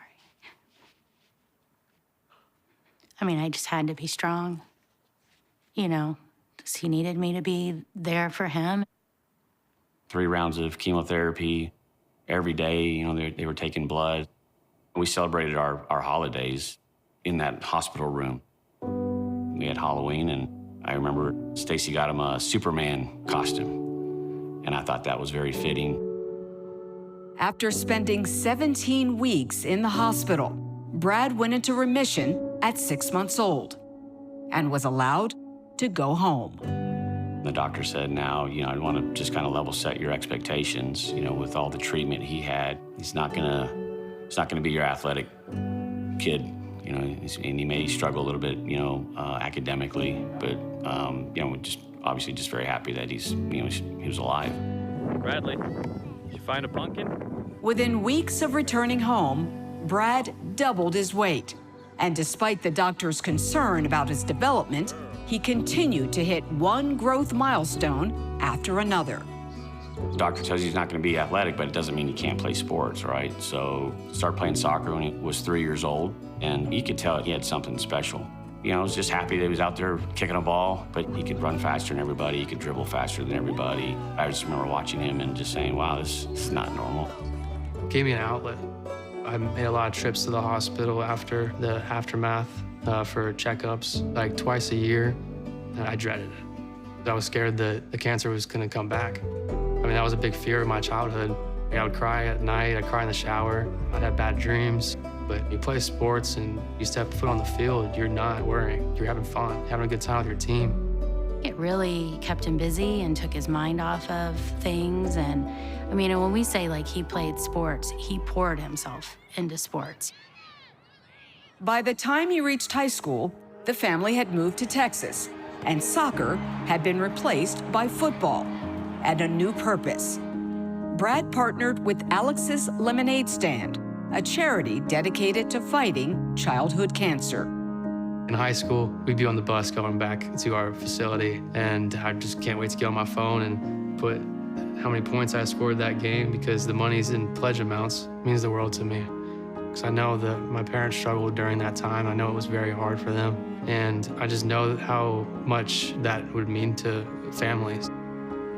In 2023 and 2024, Brad continued to raise money while leading Division II Angelo State in scoring before transferring to Tarleton State for his final season. The senior transfer from Angelo State, Brad Larson from Prosper, Texas. Here we go to shock the nation. And it is good! Tarleton State takes down Army. What a moment in program history. In one moment, the boy who was never meant to play sports delivered Tarleton State's biggest win ever. I went straight to my family. My dad was just, he was electric. And I could just see my mom just bawling. That was my favorite moment. It was kind of hard not to have in the back of my mind what those doctors had said to us all those years ago. He's not going to be your athlete. He's not going to be your superstar. I thought of just how special it was to be there and what a miracle he was. I think about my journey a lot. Having almost a constant pressure in your life, on the field, off the field, all that leads up to where I'm at now. The fact that I am here, that God has put me on this earth, I feel like that it's for a reason. Brad ended up raising $14,000 in donations off of the kick against Army, and as of today has raised more than $50,000 to fight childhood cancer. And at a recent game against Eastern Kentucky, he was reunited with one of the nurses that took care of him when he was a baby. I'm Matt Schick. ESPN's coverage of the FCS playoffs continues after this break.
me something good.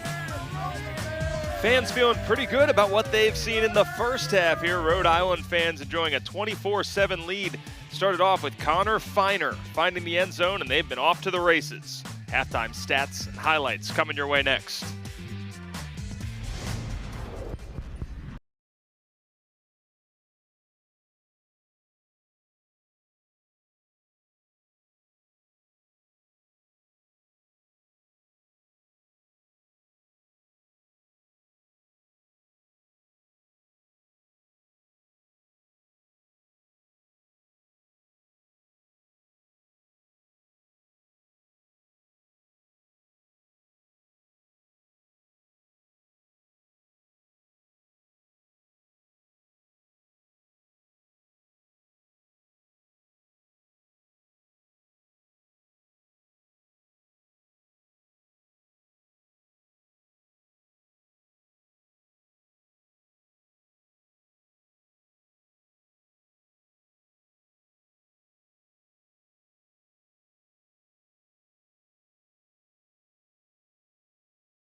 Look at the first half stats. What jumps out to you, Jay? Well, I'll tell you what, for Central Connecticut State, 0 penalties, 0 turnovers. You'd figure, hey, we wouldn't be facing a 17-point deficit, but they're in that position. Rhode Island's had explosive plays through the air. Now, how are the Blue Devils going to come back here in the second half? That's got to be the discussion, the adjustments they've got to make to try to find some explosives, and especially here the first 10 minutes, get back into this ball game. So we'll see what the coaching staff decides here as we come back.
Rhode Island with a big lead over CCSU in the first half. This is how they got there. Yeah, Devin Farrell coming out really strong to begin this ball game, finding Feiner down on the sideline, then Buchanan over the middle. And Joe, he was in a groove, looking confident throwing the football, and the Blue Devils had to find a response, and they went to Howard.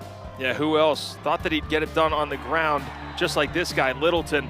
Took kind of a back seat, but he's been a bruiser so far. Yeah, he hasn't been highlighted. It's been Farrell throwing the football, but I would expect the Rams to try to establish that ground game here in the second half. Now CCSU all set to boot this one away. What's it mean for Adam Lechtenberg's staff to have to go back out and have the comeback begin on defense in the second half? I think the message to that defense is, hey, I need a turnover. We've got to kickstart our offense, and we need you to step up and make a play. And over on the other side, Jim Fleming, strong drive there to close out the first half, getting a field goal. And his quarterback has played really well in these conditions that are windy, it's blustery out there, and you think this would be a running game. It's really been the opposite of what we expected. CCSU bottling up that kick return. And we welcome you back inside the booth. Jason Halter, Joe Torty. So glad that you could join us here. And Jay, all Rhode Island in that first half, how'd they do it? Well, really coming out, they were aggressive through the air. Jim Fleming having trust in that passing game with his wide receivers and quarterback. They were clicking, the offensive line protected up front, and then the defense, after that one drive from Central Connecticut State, they really settled in. They did a good job of stopping Elijah Howard. That was their number one key, was slowing down number 7, and I thought they did a nice job in the first half. Certainly something that was very important to both coaching staffs all week long, as on first down, the handoff goes to Smith, or check that, Littleton rather, who gets the carry. And Littleton, we talked about a guy who can break out. He's an 1,100-yard rusher this season, but not a whole lot going right now in this one. I think the defensive game plan was to stop the ground attack, and with these conditions, see if the Rams could have success through the air, and we saw that answer. They did have success. So coming out here, how are the Blue Devils going to try to change up their strategy? I think it'll be interesting to see if they try to bring some of those safeties down and try to slow down Farrell. Farrell coming back to Buchanan, who makes the catch at midfield. Man, Farrell, so impressive. You almost saw him going through the progressions there. And he is difficult to defend because as a secondary player, you've got to hang in coverage for so long because he can move in and out of the pocket. This was a play action pass. He didn't like what he saw initially. He was looking towards the left, then comes off that read and back to Buchanan that just kept working across the middle of the field. And Jim Fleming told us right before he went into the locker room at halftime, if it weren't for the drops, Farrell had just about a perfect first half as Littleton gets the carry there. I think for Littleton, sitting at 9 carries, I think the goal will be for him to finish well over 20. I think they want to get him going here in the second half to narrow this ball game down and help Farrell in the passing game even more. If you can have that ground attack where the linebackers are coming up, that's going to open up the play action game. Winner of this game playing for the right to cross the country and take on UC Davis.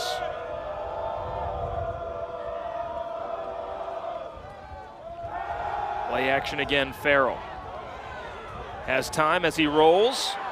Hit as he throws and held on just a little too long. Players jump on that ball, but Farrell was knocked down by Gavin Taylor.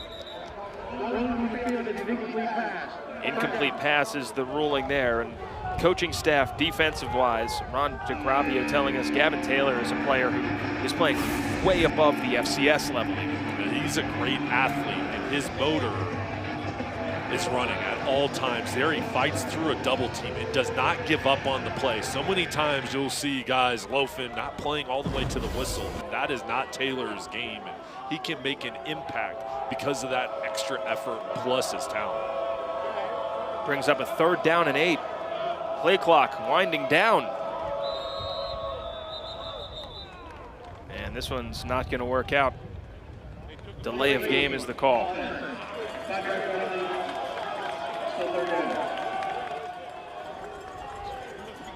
As they back up 5 yards, we'll take another look at the bracket. What's ahead? We mentioned the UC Davis game, and then Southeast Louisiana taking on Illinois State for the right to play North Dakota State. Oh, goody. North Dakota State just lurking there on the other side. You got to worry about today, obviously. Then UC Davis ball club that's resting up, but this will be an interesting side of the bracket to see how things shake out. Farrell, pocket presence, delivers on target once again to Feiner. Feiner spins over the 45-yard line. And man, with the pocket collapsing in around Farrell, you just saw him standing tall and delivering. And so many quarterbacks get happy feet or they look at the pass rush, and Farrell keeps his eyes downfield, and he just is composed, doesn't let it affect him. And you see, it looks like no one's rushing around the way he just looks comfortable and finds his open wide receivers. And they didn't get enough here, but hoping to flip the field position with their kicking unit. Gave Feiner a chance to do it after the catch. Instead, on 4th and 4, movement up front. Looks like this might be turning into 4th and 9.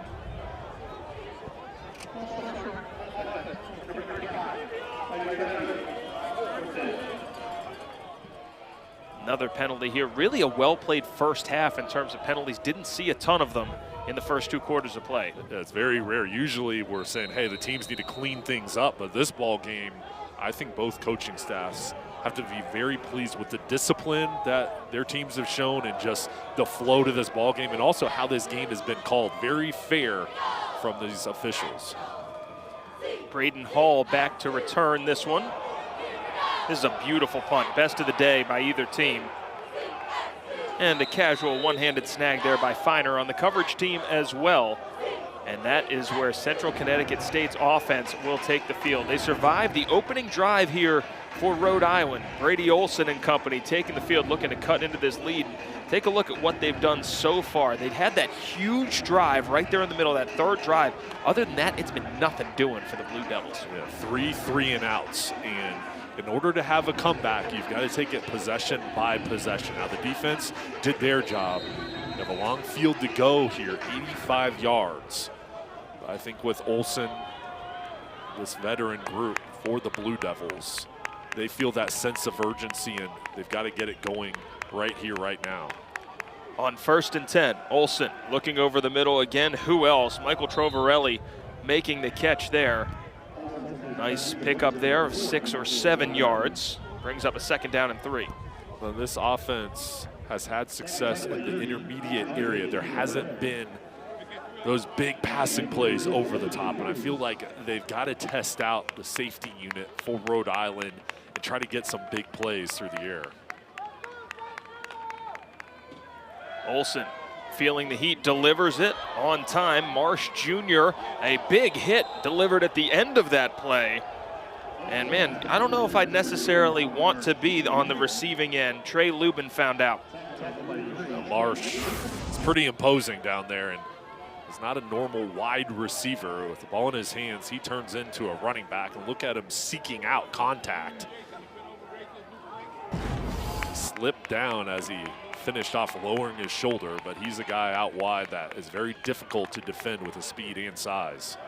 1st and 10, Howard gets the carry right into the waiting arms of A.J. Pena, who turns him back. And you can just see how important Pena is to this Rhode Island Rams defense. He's a force on the edge.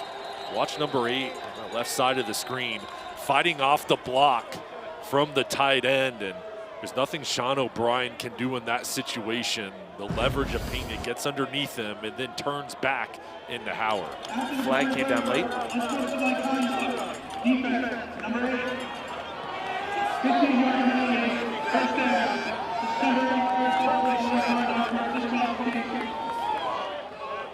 That's the first one called against A.J. Pena, and that's when a great play turns into a bad play. Well, and he was very demonstrative over towards the sideline of Central Connecticut State. And watch him make the play, then goes over. A lot of words over on that side. And he's an emotional player, and that's what makes him so good, is that leadership and just the energy that he brings. But there, he got caught with a little extra. Olson back to the air on 1st down. Trovarelli has room in front of him. Trovarelli takes a big hit at the 31-yard line. But this CCSU offense is on the move. Andre DePina Gray delivering the hit. But here come the Blue Devils. 9 catches for Trovarelli. He was a walk-on initially, then turned himself into an all-conference performer. This is a nice route going in, cutting to the outside. and then the yards after the catch. It's going to be important here in the second half.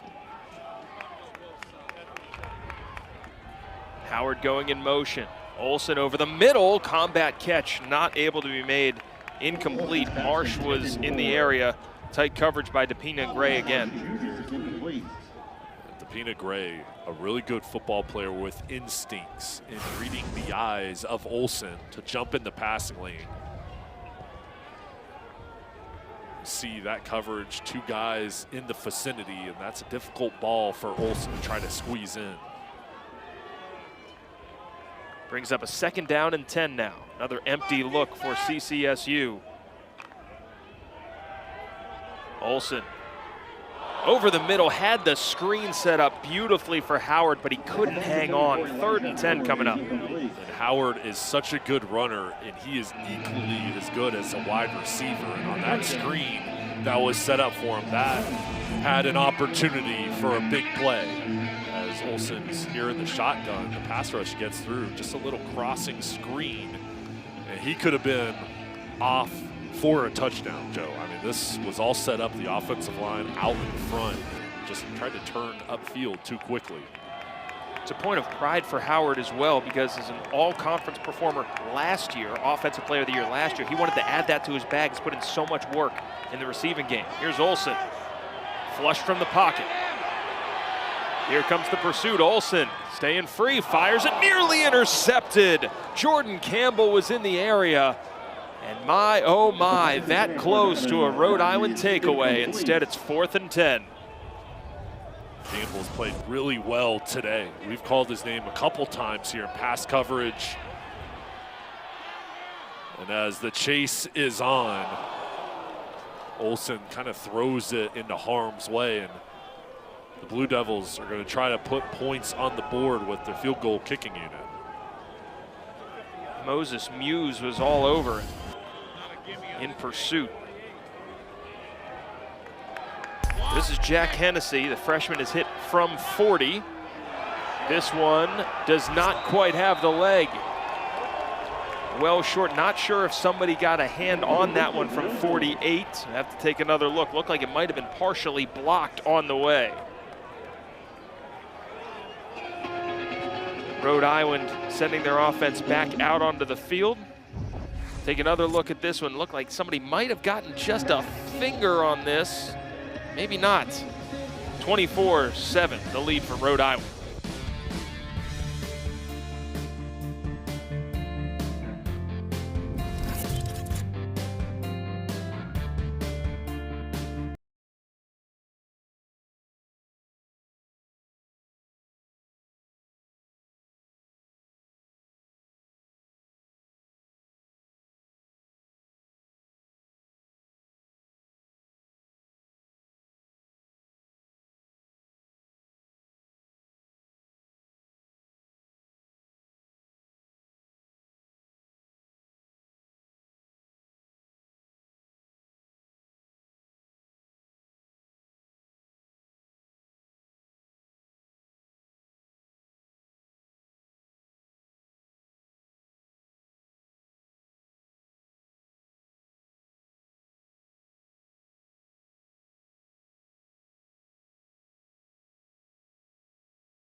Take a look at the last 5 teams to wear the crown in the FCS playoffs here. North Dakota State doing it a couple of times, as did South Dakota State. Sam Houston crashing the party in 2020.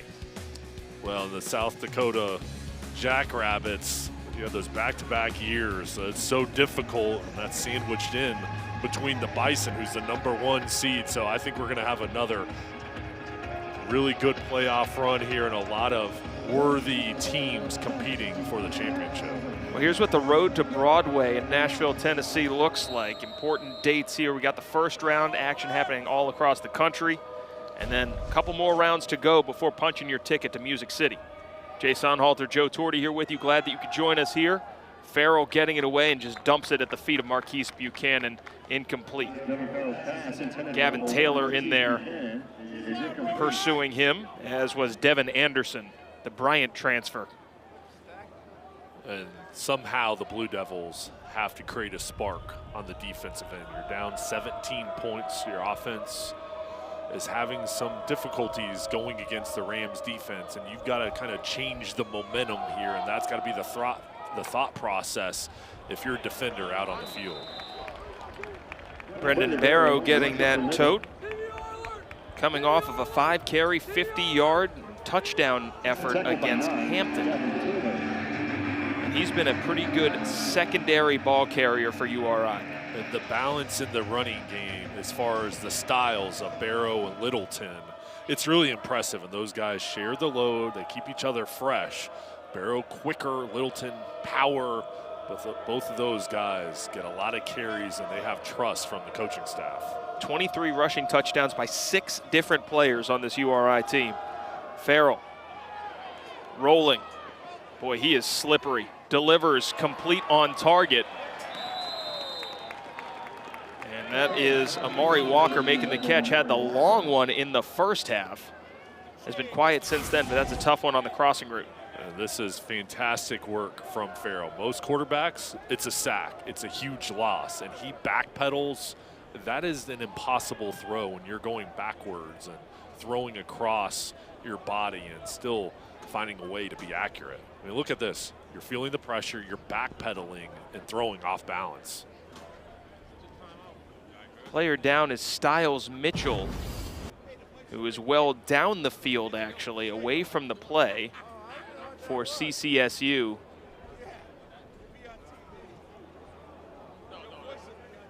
Mentioned Mitchell, an absolute speed burner, Appalachian State transfer, and such an enormous part of what they do in the defensive secondary.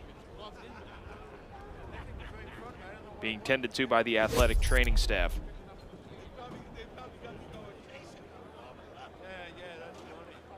Middletown product and such a bright future in front of him. He was well away from the play, covering a downfield receiver as Walker caught it on the crosser.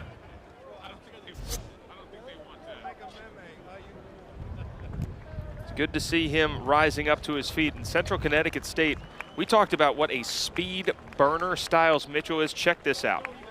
You hear a lot of guys have track star speed. Well, Styles Mitchell puts his money where his mouth is. The school record holder in the 100-meter dash. 10.4900. That's only like 10 times faster than I would run it. But Jay, I think you'd be right there with him.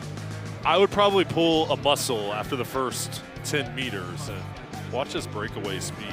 One of the best athletes in the country, and you see him just pull away. And I'd be well behind, probably holding my leg there. But good to see him get helped off, and just a fantastic player here on the football field, and that competitive nature transfers over to the track where he's been so impressive, and keep improving, and maybe an Olympic future for Mitchell.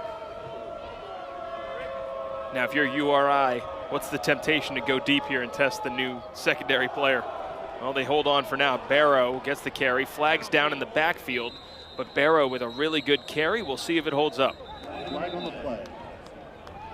The Kansas City game? Yeah, that was awful. It was. Holding.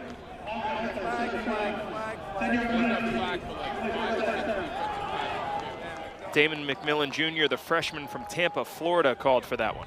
And Joe, that's such a great point. You see it so many times as the hold right there in the middle of the screen, easy call, as Reggie Darka, number 13, is just kind of pulled there. And again, gotta let go, otherwise they're gonna throw the flag. You know, back to that last play, when an injury occurs so many times, you see them attack that new guy out on the field to replace the starter. Walker gets it on the edge, and he is wrapped up and dropped, or else he was about to turn the corner. Pretty good effort from Chris Jean, the safety. Chris Jean has outstanding range at the back end, and one of those guys is a young player that's really come in to the season and make his name known, and he's been very productive in the secondary for the Blue Devils. Had an interception last year against URI in the playoff game.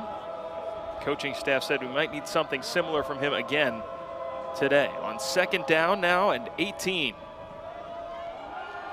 Farrell back to the air. Some space on the outside for Buchanan. And he gets beyond the 50-yard line. Marquise Buchanan showing some physicality as well, not just a vertical guy. He's a tactician running routes, and this is a difficult throw for Farrell. That right hash going to the opposite sideline, hitting Buchanan as he's breaking to the outside. Brings up a third down.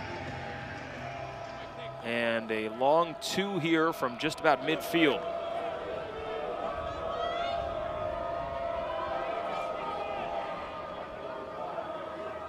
Farrell throwing to the bunch. Buchanan makes the catch, has the first down, and wrapped up and dropped at the 45-yard line. Eric Jackson making the stop, but not before a fresh set of downs for the all-star redshirt sophomore Marquise Buchanan. This play was set up from Connor Feiner, number 2, the tight end, with this block, shoving his guy out of bounds. And Buchanan, once he catches that ball, he just follows that block, getting enough. 6 catches, 88 yards now, and the score for Marquise Buchanan. Farrell hands it off this time. And good defense by Cliff Thompson and the rest of that defensive line for CCSU to bottle that one up. Nowhere to go for Littleton Jr. This defense has only given up 55 yards on the ground. They've done their job as far as stopping the ground game. It's just been the passing attack has been really excelling. And this unit, they'll switch between 3 and 4 down linemen for Adam Lechtenberg. They've got to find a way to get a turnover. They've got to get a stop. They cannot allow another scoring drive here. Farrell looking sideline, and that's a big catch made on the outside by Gaines.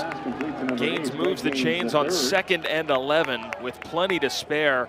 And you said it, Jay, it's so tough. You think that when a team's got the lead, here comes the ground game. Instead, Farrell continues his aerial assault. Yeah, he's clicking, and he is in the zone. He gets hit as he throws his ball, and Gaines is wide open. He has such good skill players on the outside, and he has trust in any one of these guys to make plays for him. Oh, look out here. Buchanan gets loose. Flags down. Marquise Buchanan is out of bounds short of the end zone, but it looks like this is coming back. Flags on the play.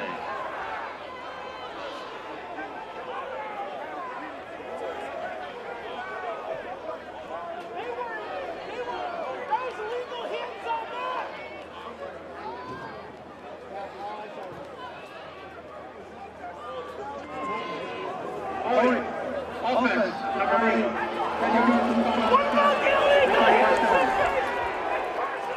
Greg Gaines called for that one, and you know I'm so torn on how coaches legislate that, because you don't want to be the receiver that's caught not blocking downfield, right?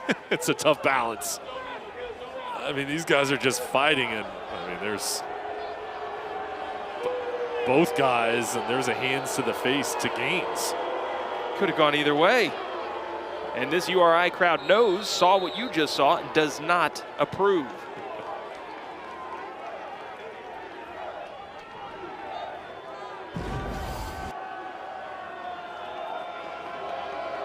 So instead of a 1st and goal, they're backed up near the 30-yard line.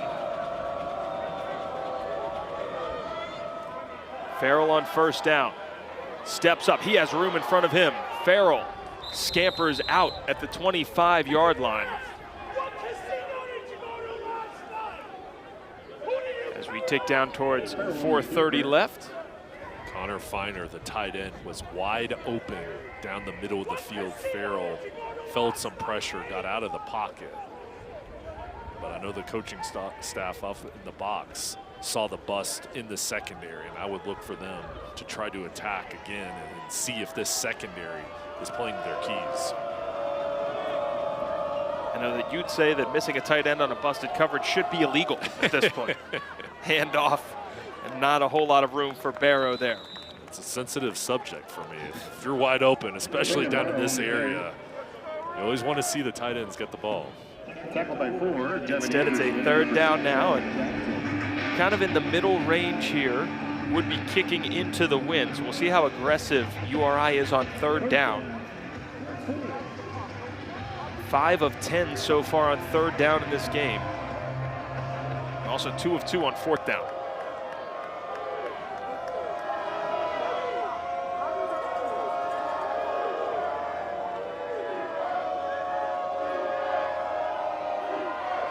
Farrell looking, has a man open, broken up, incomplete. Great recovery on that play by the defensive back, Chris Jean, getting his body in the way and denying Marquise Buchanan. Fantastic work from Jean going against one of the best in Buchanan. And this is difficult when you're left alone on the outside and this ball over the top. And there's Jean with the recovery speed, turning, putting both hands up to knock it down.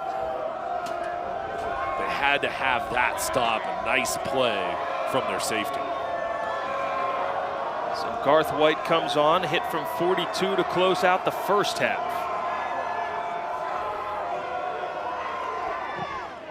Kick is up. It is pulled to the left, no good. So the lead remains 24-7. Rhode Island in front of Central Connecticut. A long drive ends up with no points. Blue Devils look to close the gap. When we come back, you're watching FCS Championship Round 1 from Meade Stadium.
You're watching the FCS Championships Round 1 on ESPN+.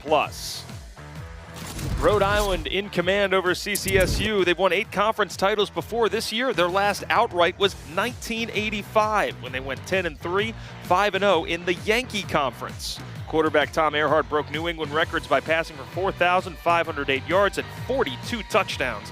He was the Yankee Conference Player of the Year and is the only Rhode Island player to have his number retired. Last year, Rhody were co-champs and shared the title with Richmond. There you go, Yankee Conference. Jason Halter, Joe Torti here with you. And outright titles, especially now as it feels like seasons get longer, more opportunities to have ties and things like that. Outright titles have to feel pretty good. It's special, and it's something these guys, I mean, the goal for every team in the country is win your conference. And if you're a conference champion, years down the line, you will share that bond with your teammates and the coaching staff, and it's a big deal. Olsen coming to the near side, complete Wadley, and just nowhere for Wadley to go. Look at those defensive backs for URI, and that ball came out at the last second. Ayinde Johnson thought he was walking in for 6. But forward progress was stopped.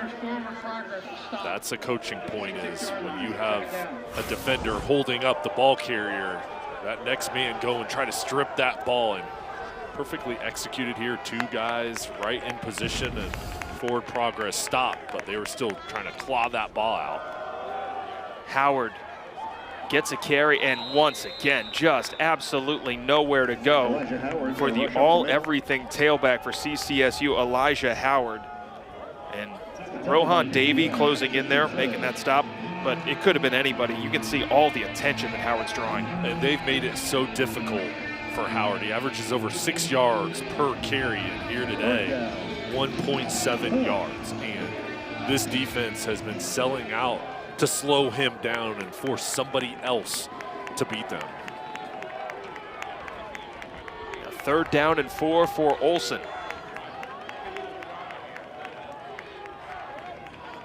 Calls Wadley in motion. Gets good protection this time, and through the hands of Trovarelli, incomplete. Might have been just a hair behind him. Justin Carcel in coverage. A.J. Pena bringing the pressure as the Rams falling back into coverage. There's Pena on that edge, bulldozed the tackle, and then the coverage was spot on. And this defense just isn't giving up anything big. Everything's in front. They get off the field, and you have a 17-point lead. Your defense is playing well. If you're the Rams, you're in a really good spot here.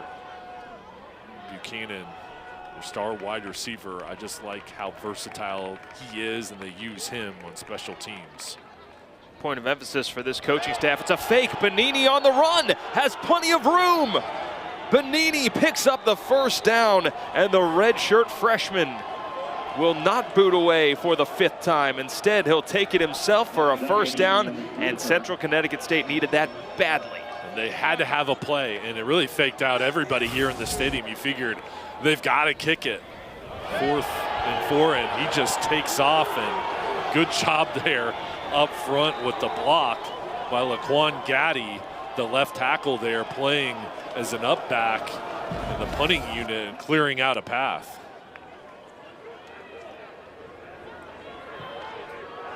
Adam Lechtenberg and his crew continuing on this drive. 24-7 the lead for Rhode Island, but we'll see if that one juices up his squad. Olsen, bootleg, slams on the brakes and gets slammed to the turf. Nowhere to go for Brady Olsen, and a player down as well for URI. Pena was in the area. Good to see a player getting up for URI, Mitchell Garner, and he's been one who's been banged up earlier in this game. He was the one who made first contact. And Olsen off the play action is looking to go deep, and it wasn't there, and he just extends the play, tries to get away from Garner. Pena comes in over the top, but this defense plays to the whistle. They continue to hustle. Nice job with the sack. 2nd down and 14, 3rd quarter winding down here. A catch made on the far side by Donovan Marcus, and the junior transfer from Gannon makes the catch. Might be the final play of this 3rd quarter. So some signs of life for Central Connecticut State, but plenty of work to do here if they want to catch up with Rhode Island. This is the end of the 3rd quarter. 3rd quarter's in the books. Rams trying to hold on and punch their ticket to the 2nd round. Can Central Connecticut State come back? 1 quarter will decide it for Brady Olsen and company. Blue Devils taking on the Rams here at Meade Stadium. 4th quarter coming your way next.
the college football playoff selection show. The bracket will be filled. Judgment Day is here. There you go, December 7th, Judgment Day indeed. And Judgment Day has already happened here on the FCS level. Take a look at those top 4 seeds. Very, very strong field top to bottom this year, Jason Holden. Yeah, and I think it's a deep field as well. Now, these top 4 seeds with North Dakota State, Montana, and Tarleton State have all had excellent years. But when you look at the field overall, Joe, there's so much depth and teams with numbers besides them, and maybe some of the teams that don't have numbers besides them, they all feel like they've got a chance to make it to Nashville. Central Connecticut trying to come back on URI here, the 9th seed. Trying to get it done on the road. Olsen looking for it all. Well, up the field, incomplete, but a flag is down near the line to gain, and we'll see about this. Olsen gave that one a ride.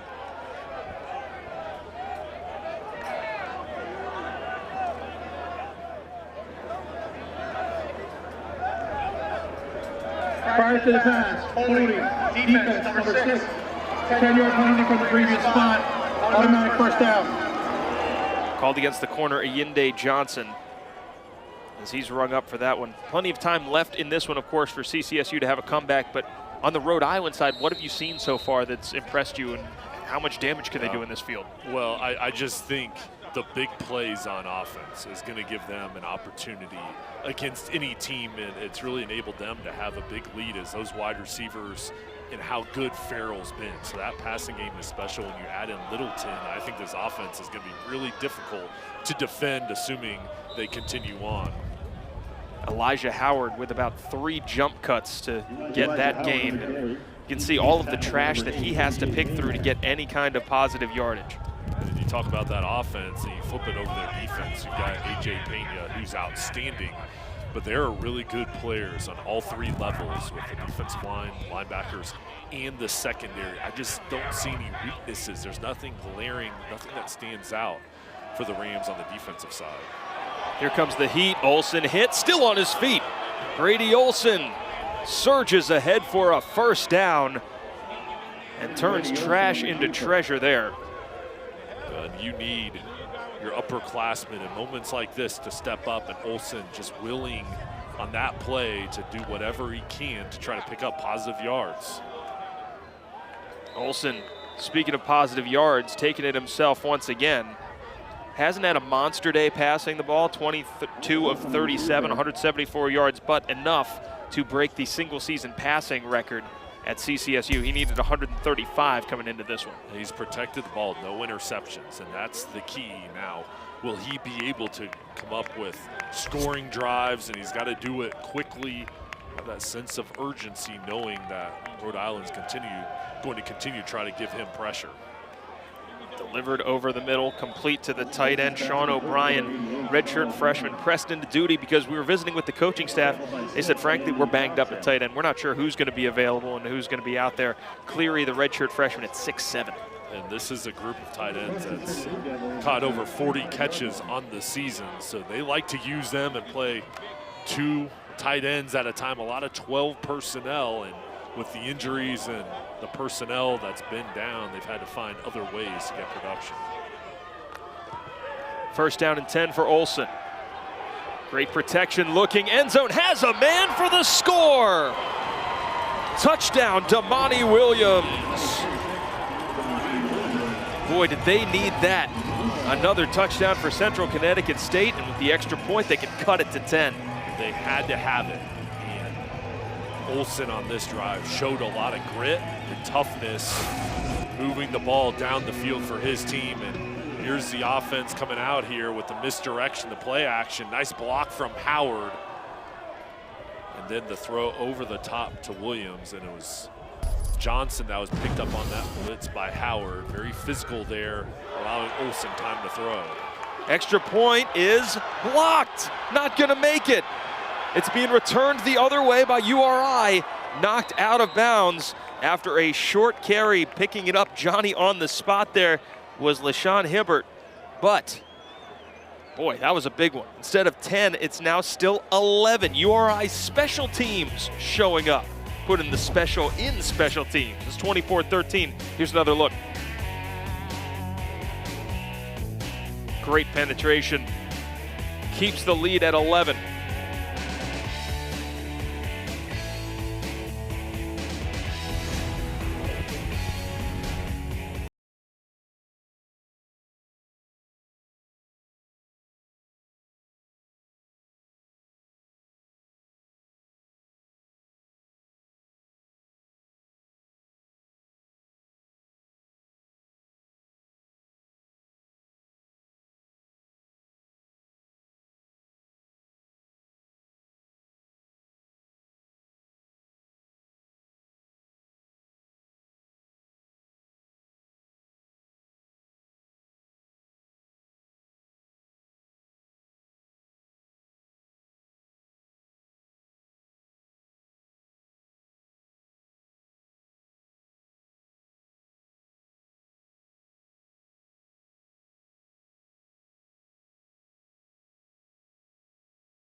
The NCAA FCS Championship continues with second round coverage next Saturday on ESPN+. For more information, visit ncaa.com, the home for all NCAA championships.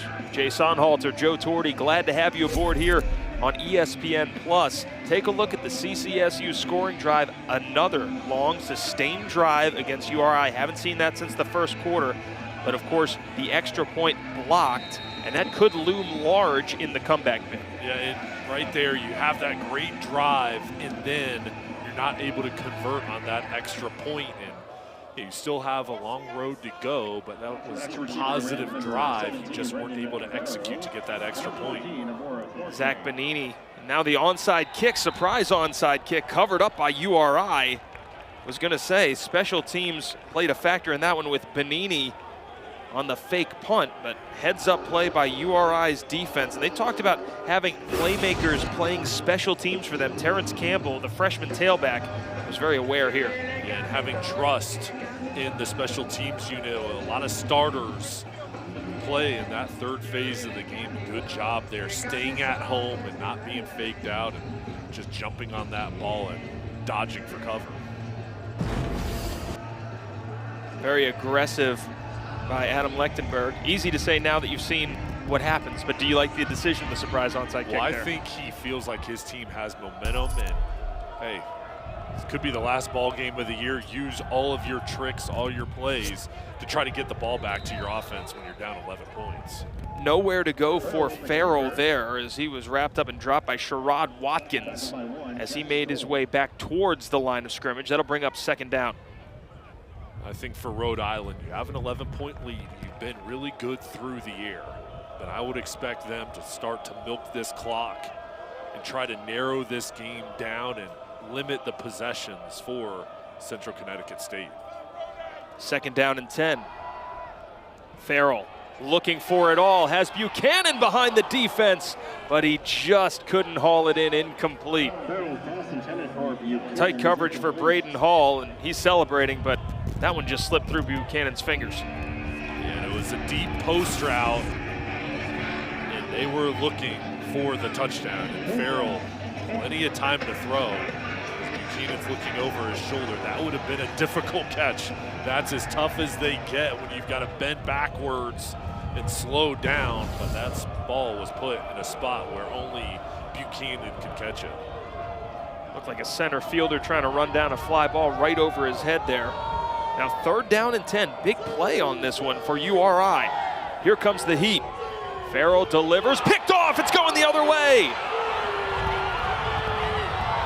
Beyond the 40, inside the 20. And that's gonna do it. DeCavis Preston takes it the distance. First down and goal for Central Connecticut State, set up all the way down in the red zone. Preston with a monster play. Outstanding work from Preston, and here comes the blitz. 5 defenders coming, one-on-one gains against Preston, and he wins. That ball thrown to the inside, and this defense standing up now. They haven't had a turnover all day. They get one. A huge moment now for the Blue Devils, coming back in this ball game, cutting into the lead, and with an opportunity with the ball inside the 10-yard line set up for Preston in the defense. DeCavis Preston, known as the team chaplain, answering some prayers there for CCSU faithful. And now a whistle before this one begins. Delay game, offense, 5-yard penalty, still first down. So that one backs up Central Connecticut State. Just want to share with you one of my personal gripes is when teams in the second half take timeouts to stop delay of game penalties. Coaches are way smarter than me, but logic says you can get the yardage back, can't get the timeouts back in a comeback situation. No, I agree. And Joe, I'll tell you another thing. Back to that drive for Rhode Island, you're sitting there a little bit over 12 minutes, 2 passing plays in a row, and of course, you don't expect to throw an interception. I'm just surprised they didn't run the ball there on second down and see what happens on third down, but try to use the clock and aggressive mindset, and it backfires. Olson on the carry inside the 5-yard line. Olson on the keeper. All of this set up by the DeCavis Preston interception.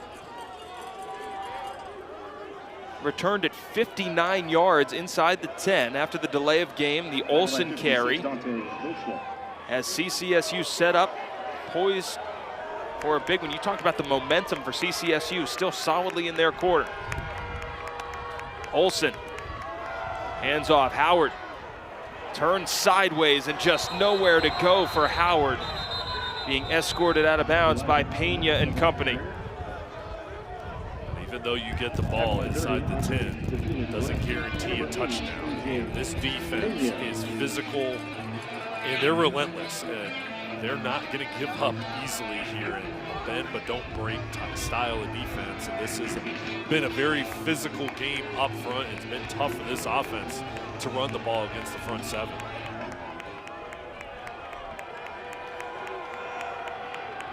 Five wide look for Olson. Looks over the middle, complete short of the sticks and short of the end zone as well for Travarelli, who has been so reliable. Now you have a decision to make. You're down 11. You're down 11 and you want a touchdown.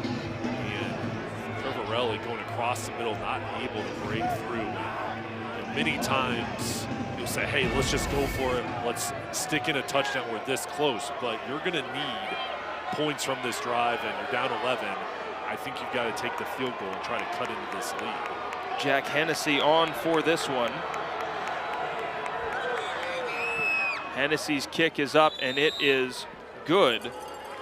Chip shot 18-yarder, cuts it to single digits. Central Connecticut State trailed by 24-17 on the scoreboard. All of a sudden, just down 8.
Rhode Island's defense tops in the conference at 19.2 points per game against. Take a look at their work today. There's been pressure from the front defenders. The linebackers have been physical, and they've really slowed down the running game for the Blue Devils. It's been non-existent, Joe.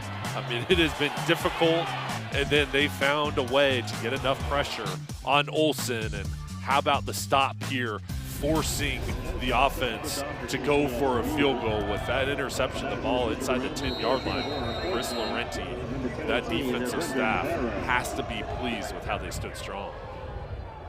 Chris Laurenti, it was great fun visiting with him this week, and he talked about Elijah Howard in the ground game, saying that's a guy that I would want on my team. High praise for Howard. This one's booted out of bounds. So not what they were looking for from Will Bozak on that play, and this will set up Rhode Island with good field position. Free kick, out of bounds, kicking team. Ball will be placed at the 35-yard line, first down. And Joe, it's so interesting when we talk with coaches just to get the mindset and just kind of hear why they think their unit is so good. And the defensive unit for Chris Laurenti has been excellent throughout the year, and he talked about how practice is so intense. It's like a game 7, he said. And we know how game 7s are, so if every day at practice is like that and with that competitive nature, you can see why you stack days of hard practices and it all pays off out on the field. Littleton getting the carry there. With the rush up the middle. Emmanuel Dankwa making that stop. Now, a question I have to ask you here, Jays. How do you handle this drive if you're Rhode Island differently from how you've done it in the past? Well, you've got an 8-point lead, and it's a one-possession ball game. Now, with 11-point lead, I would have slowed the ball game down and run the ball. I think the same thing here. You're in the driver's seat. Your offense has looked really good, and I know you're confident throwing the ball, but I would give the ball to Littleton, let him go to work, and again, try to move the chains, keep the Blue Devils offense on the sideline, and then you have less risk with the ball in the air when you're handing it off to your running game. And Littleton and Barrow, two of the best backs in the CAA, and I'd let them start to assert their will here in the fourth quarter. Rhode Island led by as many as 24-7. CCSU climbing back, some trickery. Had an interception returned inside the 10-yard line. 3rd down and 6, here's Farrell. Looking up the sideline, has his man Walker who makes the catch again. Amari Walker has been there time and time again for the big play, and the freshman delivers. They've called his number to win, and going against Wright, the linebacker, he wins in a one-on-one matchup on the outside. Just straight go route. A nice job from Farrell on 3rd down, coming up with another accurate throw. You know, you look at the young guns on this team, so many underclassmen. Marquise Buchanan, Greg Gaines, as the handoff here goes to a senior Brendan Barrow. So interesting to be able to rely on upperclassmen like Kwarteng and Amari Walker and the guys who are on the outside. Everybody, it's been a very balanced attack because Farrell's been an equal opportunity deliverer. And there's a lot of mouths to feed. There's a lot of really good players, and I like how they've distributed the touches, the carries, the passing attempts to all the different weapons. 2nd down and 3, continuing to get it done through the air. Farrell keeps it on the ground. Gets to the outside, and Farrell somehow escapes.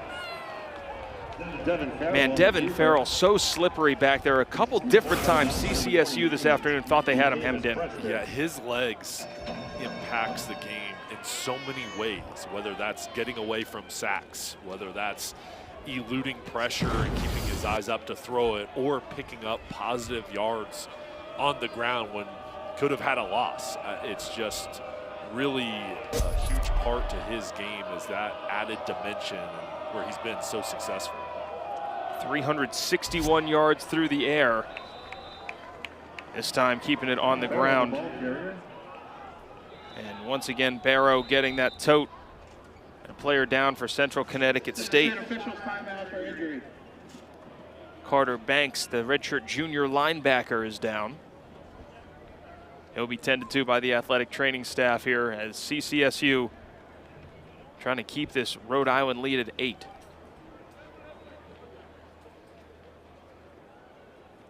Rhode Island facing a 2nd down and 5. Hopefully, player can get up and be okay.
James Madison transfer Carter Banks able to walk off the field under his own steam. Good to see there. 2nd down and 5 facing Rhode Island with Jay Sonhalter, Joe Torta here with you. Take a look at how this happened. The bodies just get tangled up.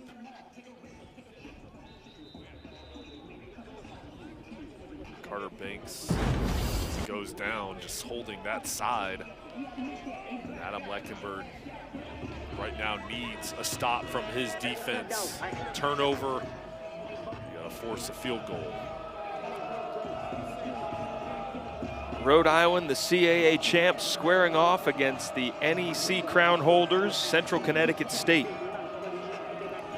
Blue Devils defense trying to keep them out of the end zone here.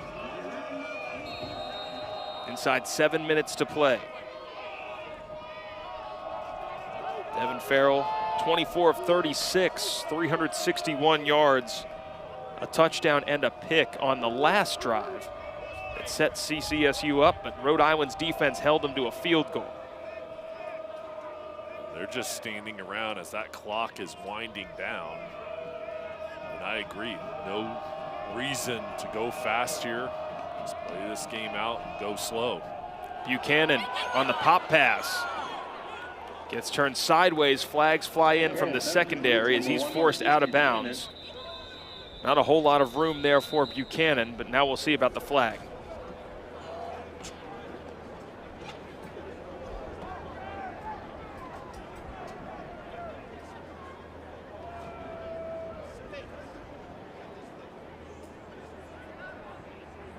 Feels like after a very cleanly played first half, been a little bit of a flag fest in the second half.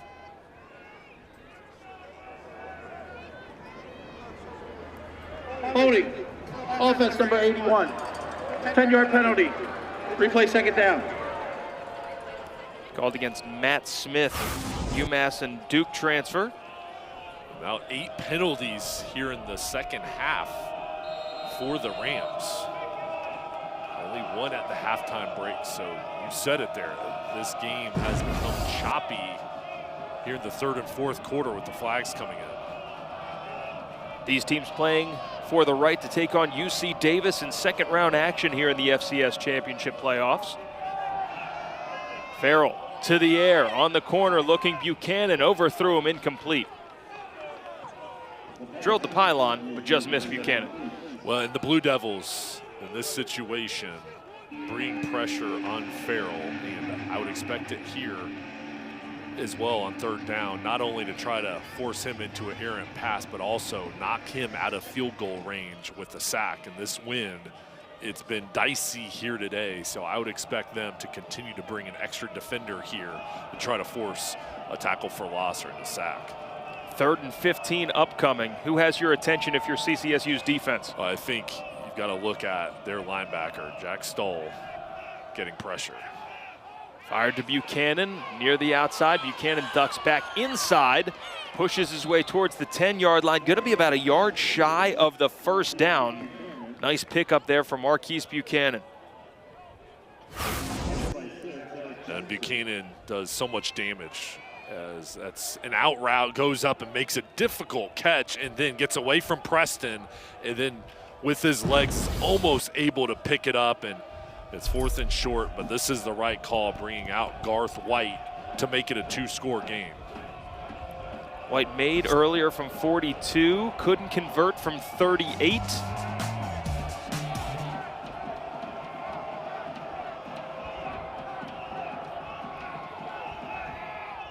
Kick is up, and it is good.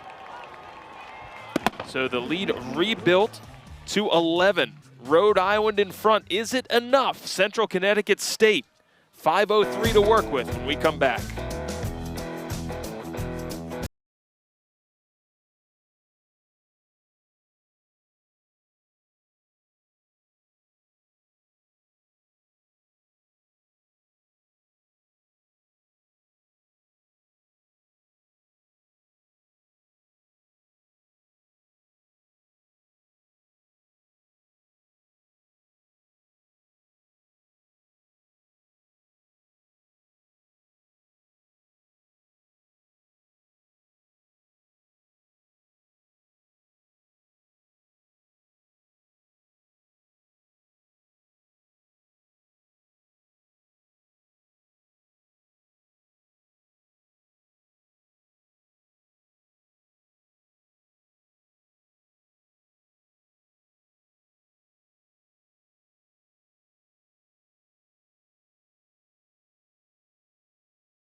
FCS Championship first round action continuing. Rhode Island 11 points in front of the Blue Devils of Central Connecticut State. Jason Halter, Joe Torti here with you. As we've been mentioning, these two teams battling to take on UC Davis in the second round. That'll be next Saturday on ESPN2. And of course, North Dakota State and the winner of Illinois State, Southeast Louisiana are the teams that await whoever comes out of that battle with UC Davis. Kickoff just about to be underway here for URI. And Jay, if you're the Rams, defensively, how do you manage this possession? Well, I'm keeping my safeties back, keeping everything in front, and you do not want to give up the big play. You're willing to give up the underneath routes. Hey, if they want to run it, let them go ahead and run it. You just do not want any quick strikes for the Blue Devils to feel confident and move the ball down the field. You want to use as much time as possible. So if you're URI, you're feeling pretty good. If you're Central Connecticut State, you left some points on the field here, special teams. Yeah, special teams is always a huge phase in every single ball game. Now that was a long field goal. They weren't able to connect. And then this one was missed on the other side. But the wind has been extremely difficult to deal with today. And there was a block on the extra point, but it's been an adventure with the kicking units out on the field today. Then, of course, you add in the ones that weren't headed towards the goalpost. The surprise onside kick didn't work out for Central Connecticut State either. Didn't get stung on the interception that nearly went to the house. To the air, Olsen not on the same page with his intended receiver, Wadley. And an inauspicious start to this drive, 2nd down and 10. Just miscommunication. And for Olsen, a lot on his shoulders here now on this drive. I mean, he's going to be asked to throw the ball predominantly, and he's got to make good decisions knowing that this defensive line is pinning their ears back, trying to get a sack. Ricky Ortega, former quarterback on this team, comes in motion. Olsen looking his way, makes the catch. The Villanova transfer does. Ricky Ortega earned the praise of the coaching staff, doing whatever it takes to help the team win, including switching positions. And Ortega sitting in the zone coverage with the Rams backpedaling there and their safeties playing deep. First down and 10 for CCSU. Pitch out Howard, don't forget about him. Howard gets to the outside, cuts back. And Howard staying in bounds. Jordan Campbell rides him down inside the 45-yard line. Would be a mistake to lose track of number 7. And they mix in the ground game here with the pitch to the outside, and with a light box, there was room for Howard to create a big play there. First down and 10, taking down towards 4 minutes left in this FCS Championship Playoff Round 1 matchup. Olsen back into the flat. Howard makes the catch. 5-yard pickup there and gets out of bounds to stop the clock. And I like how they're giving the ball to Howard, and he's going to take a break as he catches that ball, goes out of bounds, and just stays there. And he deserves it. Had the pitch, had the catch there, but he's a difference maker, and with Olsen, you can just feel him moving quickly. He's comfortable in this spot, and that's what you would expect from a veteran. Look, because of how he went out of bounds, clock continues to move. So CCSU's got to get moving here. Olsen back to the air, looking Ortega, skips it in, incomplete. Tight coverage by Moses Muse on the play, along with Yinde Johnson. Third down and 6 here. CCSU running out of time and chances, Jay. Yeah, and here you've got to execute, and you've still got a ways to go with it being a 2-possession game. But I think you're going to have to attack over the top, drive the ball down the field, because this is playing into the hands of the Rams with all the short passing plays. Big time yardage differential between these two. Olsen trying to cut into it, coming back and can't make the catch, incomplete. Krafasi tried to work his way back, but just couldn't haul that in. And now the season is on the line for Central Connecticut State, 4th and 6. Elijah Howard coming back into the ball game as Krafasi here is double teamed, comes back inside and boxes out Jordan Campbell, but as he's diving, he's just not able to hold on to it as he's falling forward. 4th down and 6. You can see they've been successful twice so far today. Olsen, here comes the blitz. Rolling right, flips it, has his man caught. It's Ortega for a first down, and the drive continues for CCSU. Big time throw as Olsen was fading big time backwards. So this was an amazing effort from Olsen. As the pressure is coming, he refuses to go down, keeps that stiff arm up, falls backwards. It's almost like a fadeaway. He gets that ball off, and nice job there from Ortega, hauling it in, going out of bounds. 3 timeouts apiece. Olsen rolling on first, fires too high, incomplete. Looking for David Pardo on that one, brings up a 2nd down and 10.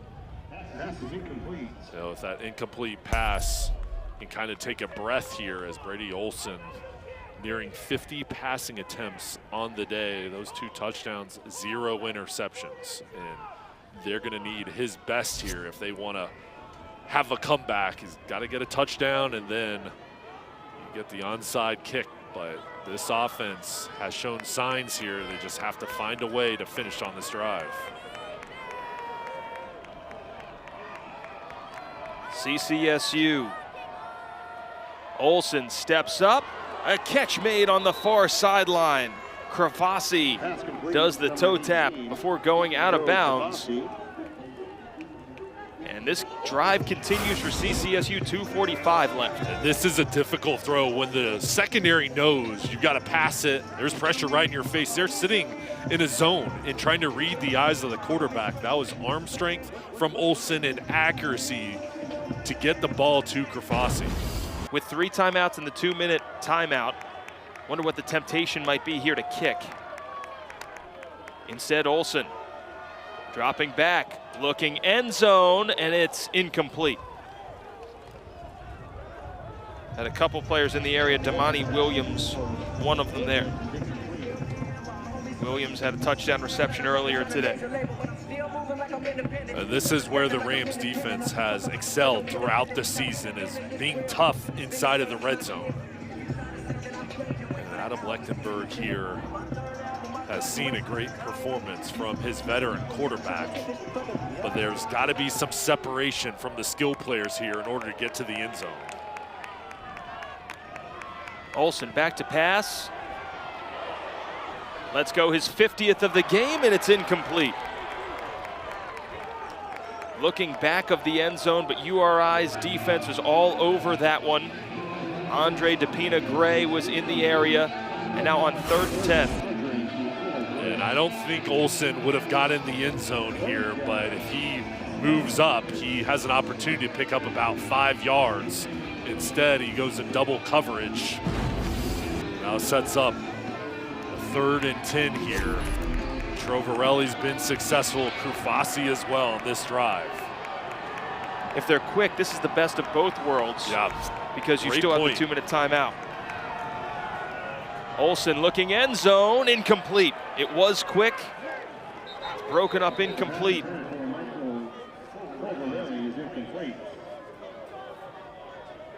No flags on the field, so out comes the special teams unit. Effectively, CCSU with 4 timeouts, down 11. 2-possession ball game. Of course you want the touchdown, but with the down and distance and the fact that you've got to cut this to a 1-possession game, this is the right call. You've got to get points on the board to try to make it an 8-point deficit. So Jack Hennessy, the redshirt freshman from Enfield, Connecticut.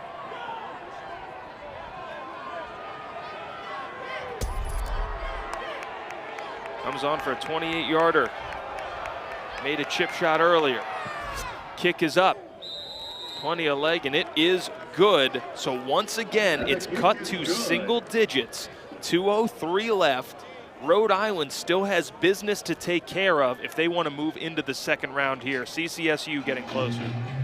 This is a dominant Rams program in the 4th quarter. This is where they excel, but the door is open for the Blue Devils. And just want a chance, especially if you're on the road going against the number 9th ranked team in the country.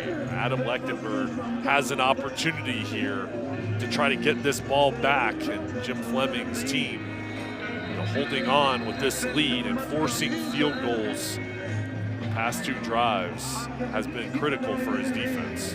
You know, we were singing the praises, rightfully so, of that URI offense, both in terms of what they've done in the 4th quarter and what they did in the first half. 3 second-half points for URI. The offense dried up. They've slowed down, and those big passing plays that were there in the first half has dissipated. And a lot of credit goes to the defense, but there just hasn't been that chemistry, that rhythm that they showed in the first half, and the ground game just hasn't been there as well. Only 81 yards on the ground. Littleton and Barrow really haven't had the big day that they've been accustomed to throughout the season.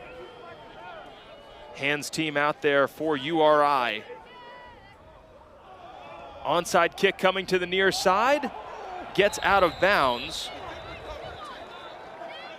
So no time comes off the clock. What do you make of that decision there, Jay? Well, I think there you're just saying, hey, let's go aggressive. Let's do the onside kick, but it's going to work out here where for Central Connecticut State with the 3 timeouts plus the 2-minute timeout coming up, if you get a stop, you have an opportunity for 4 stoppages potentially. By the kicking team. Offsides, kicking team number 4. That penalty is declined. Free kick out of bounds. Kicking team. 5 yards to be added to the dead ball spot. First down. And truthfully, if you're Central Connecticut State, this is a house money type situation. Why not do this? Yeah, I mean, here you've got to give yourself a chance. This ball kicked out of bounds, and now it's going to come down to the defense. It's still a long road to go, but you have a chance with your timeouts you've held on to and the 2-minute timeout coming up. Yeah, yardage doesn't matter here if you're CCSU. You just need the stop. It starts on first down. Wildcat look here for Rhode Island on the final play before the 2-minute timeout. Alex McClelland coming in to tote that one. 2-minute timeout. Coming down to the wire, can Rhode Island hold on? First round FCS playoffs.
Rhode Island trying to punch their ticket to the second round of the FCS playoffs here. Take on UC Davis. Illinois State with a 7-3 lead over Southeast Louisiana on the top side of that bracket for the right to play North Dakota State. Jason Halter, Joe Torti here with you at Meade Stadium. And we were just discussing the clock management for CCSU. It's worked out really well for the Blue Devils. They have a bona fide chance here if they can get a stop.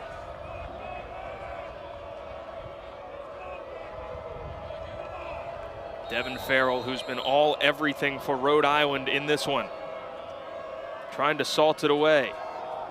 Littleton, nowhere to go, and once again, it's the nose tackle, Cliff Thompson, getting there first, the run stuffer. Timeout CCSU. So third down upcoming. CCSU still with 2 timeouts left. How aggressive are you here if you're Rhode Island? What do you do? I think you've got to keep the ball on the ground. Force the Blue Devils to use the timeout, especially here. Maybe on third down, depending on the result here, can maybe do a play action pass, but I think this has to be a straight running play and force the defense to use that timeout. I think Littleton, 6'1", 225, that's your guy you give the ball to get physical, tough yards, especially when the defense is selling out to try to stop the run. Fair to say we're looking at 2 great running backs, right, Jay? This is a matchup with so many great players, and you know, we talked throughout this week about they both kind of look similar. Great running backs, really good wide receivers, quarterbacks that have excelled, and you're right though, these running games have really been one of the bright spots throughout the year for both sides. And yet, these 2 really good backs, 70 combined yards, not a whole lot of room today against these defenses. Defenses have been tough, especially surprising with the win. It's been the passing games that have really taken off. Huge 3rd and 9 for Devin Farrell. Movement up front, flags are down, and back goes Rhode Island. False start, offense, number 79. 5-yard penalty, still third down. Brock Bethea, redshirt senior from Pinson, Alabama, called for that one. You see on the left side just a little twitch. And the Blue Devils quickly pointed out to get the call. Now 3rd and long. You still go on the ground? Maybe quick screen. you do not want the Blue Devils to hold on to 2 timeouts. Farrell over the middle, big time delivery, but it's through the hands of his intended target. Gains incomplete. Oh, Jay, they had it. There was an opening, a crease, and it was there. And for Rhode Island, you're sitting in this situation, you're going to give the ball back with 2 timeouts, and there's Gaines, slides down, just can't haul it in. And who would have thought Central Connecticut State being down 24-7 is going to have a chance? Big Rhode Island hop. They're going to have to go the distance. A flag is down, though, as there was heat in on the punter. We'll see about this. Ball's down inside the 5-yard line. And the official indicating that it's going to be 5 yards. Running into the kicker, defense number 44. That penalty is declined. It'll be first down. Beautiful punt there for Allen. Take another look here. Running into versus roughing. Yeah. You'll see the rush selling out. Just a nudge. All right, but for the Blue Devils, get the ball back, down by 8, so still a long road to go. You have the 2 timeouts, 1:36 left on the clock, and Adam Lechtenberg has seen his quarterback, Brady Olson, play really well today. No interceptions, and you want to give the ball to your veteran, give him an opportunity in the 4th quarter. Well, here it is. 1:36 left. 2 timeouts for CCSU. Olson delivers to the sideline. Kravasi makes the catch and gets out of bounds as well.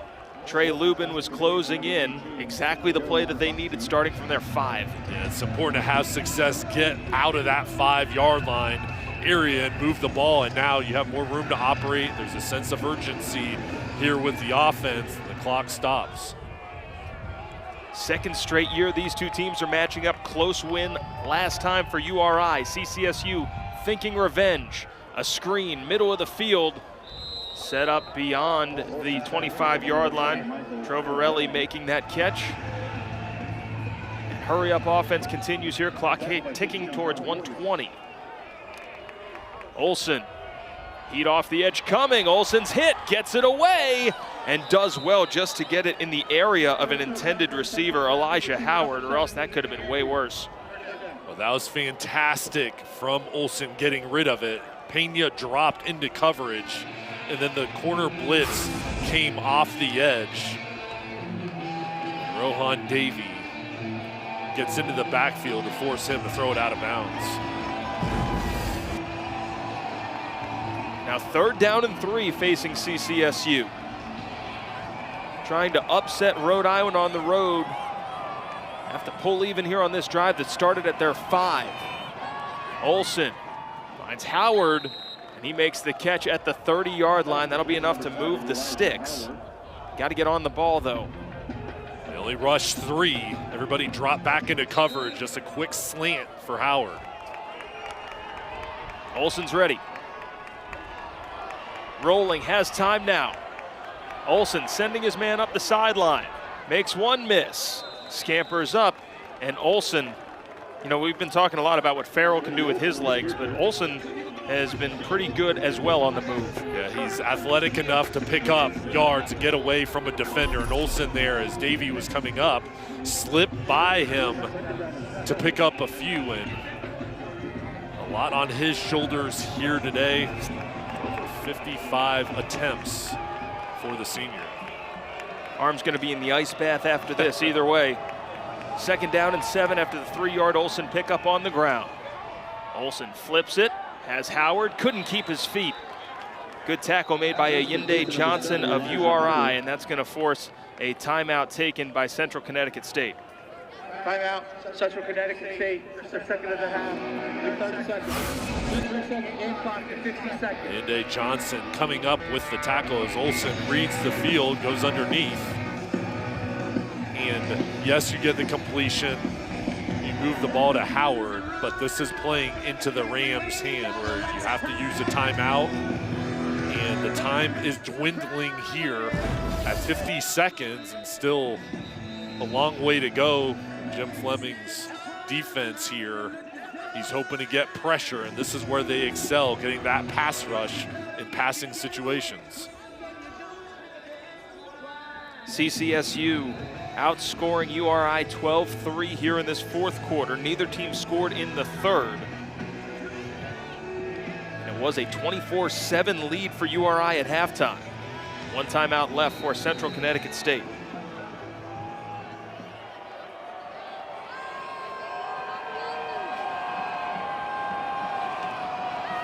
Third and 3.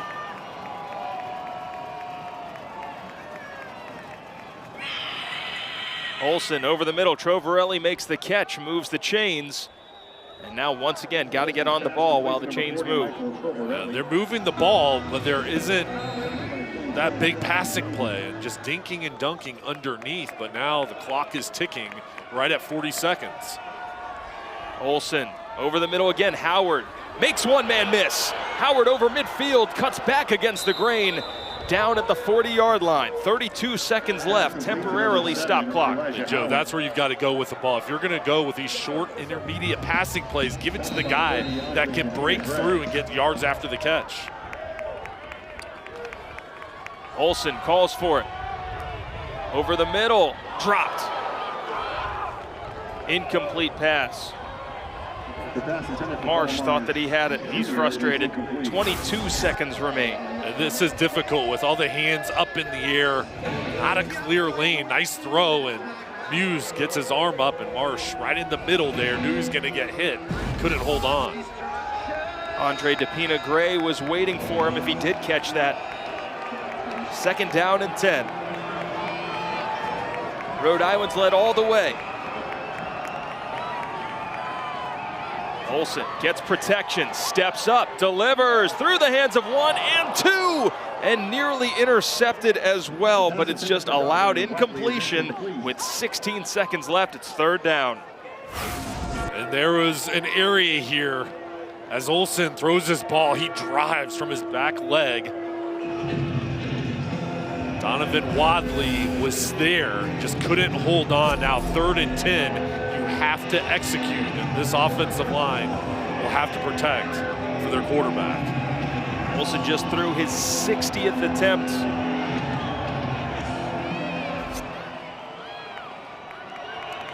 Third and 10. Olsen looking, firing, short of the end zone, and now 4th down coming up. One more chance, no flags on the field. CCSU looking for one. Dave Pardo looking for the flag. What did you see, Jay? Well, in this ball game, they have let them play through, and this game has been physical as Pardo is coming back. There was some wrestling there. Think Pardo may have a case? Yeah, and I mean, he wanted it. They let him play through, but for Pardo, this offense is going to be a timeout. Comes down to really, do you have even time for 2 plays here or 1? Got to pick up at least 10 yards, but you're in a danger here. Even if you pick up the 1st down, would you have time for 1 more play? So Rhode Island taking timeout here. 4th down and 10. Olsen, like you said, they haven't hit that deep shot. The closest thing that they've hit to a big-time play was the delivery over the middle to Howard when he was able to make 1 miss. Damani Williams has been a good deep threat today. But like you said, Jay, you're kind of running out of plays. Don't forget, after this, you need the touchdown and the 2-point conversion as well. So plenty more ahead if Central Connecticut State is going to tie this one.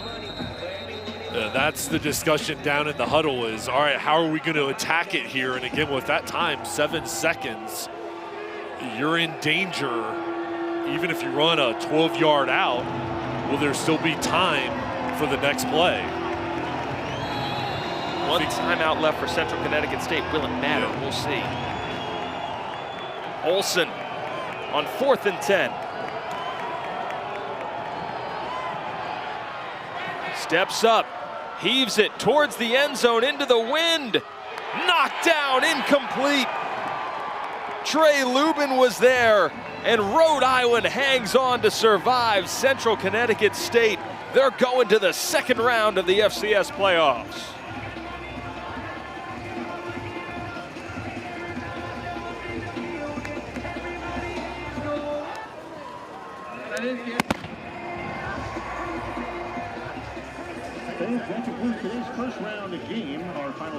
You talk about a hard-fought battle between two teams that know each other well.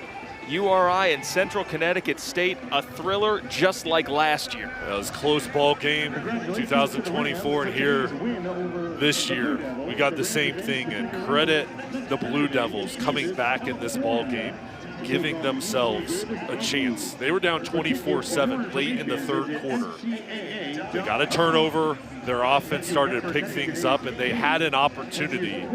The Rams, though, on their home field, stood strong. Their defense winning it here at the end as Olsen's trying to create, and they agreed, hey, we're only going to have time for one more play, so they tried the Hail Mary, and Marsh goes up for it, but a good job knocking that ball down by Trey Lubin to secure the win and advance to the second round.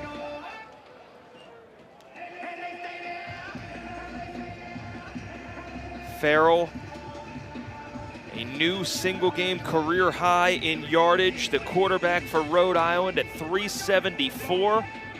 Blows it out of the water, and you take a look here as this one came down to the wire. Man, what a game that's going to be. URI taking on UC Davis next Saturday on the Deuce. I can't wait to watch that ball game, and UC Davis is going to have to contend with this Rhode Island team that's been so good throughout the year on both sides of the ball. Well, time to hear it from his mouth. Quarterback Devin Farrell for URI. Devin, congratulations. We were talking about the fast start that your offense had. What were you seeing out there that was working? I just want to give all praise and glory to God, man. Like he's brought us all through so much this season. Me individually, everybody's dealing with something, but he's just been carrying me through. So all glory to him. What was that question again? Sorry. Just what were you seeing out there that allowed you to be so successful there in the first half? That's a credit to our coaches. Coach Loftus, he draws up the pass game, and it's easy for me. You know, the answers are there. I just got to find them, and that's it. And Devin, you were amazing getting away from the pass rush, extending plays, sometimes falling backwards and still finding your wide receivers open. How are you able to maintain your composure and look so calm in the pocket and also when the play breaks down? That's Christ. I mean, like I said, like the ups and downs, he's carried me through them. So when I'm out there on that field, it's the same thing. There's ups and downs on that field. I got guys around me who believe in me. I got guys around me who work hard, and those guys give me time to make plays. And I think, I just thank God for it. Well, Devin, great game. Congratulations. Best of luck there in the second round against UC Davis. All right, thank you. There you go, Devin Farrell, the quarterback for URI, as he leads the Rams to a 27-19 win over Central Connecticut State. For Jay Sonhalter, I'm Joe Torti saying so long from Kingston, Rhode Island, where the final score is 27-19. All games airing on the ESPN networks are streaming live and archived on the ESPN app. This has been a presentation of ESPN.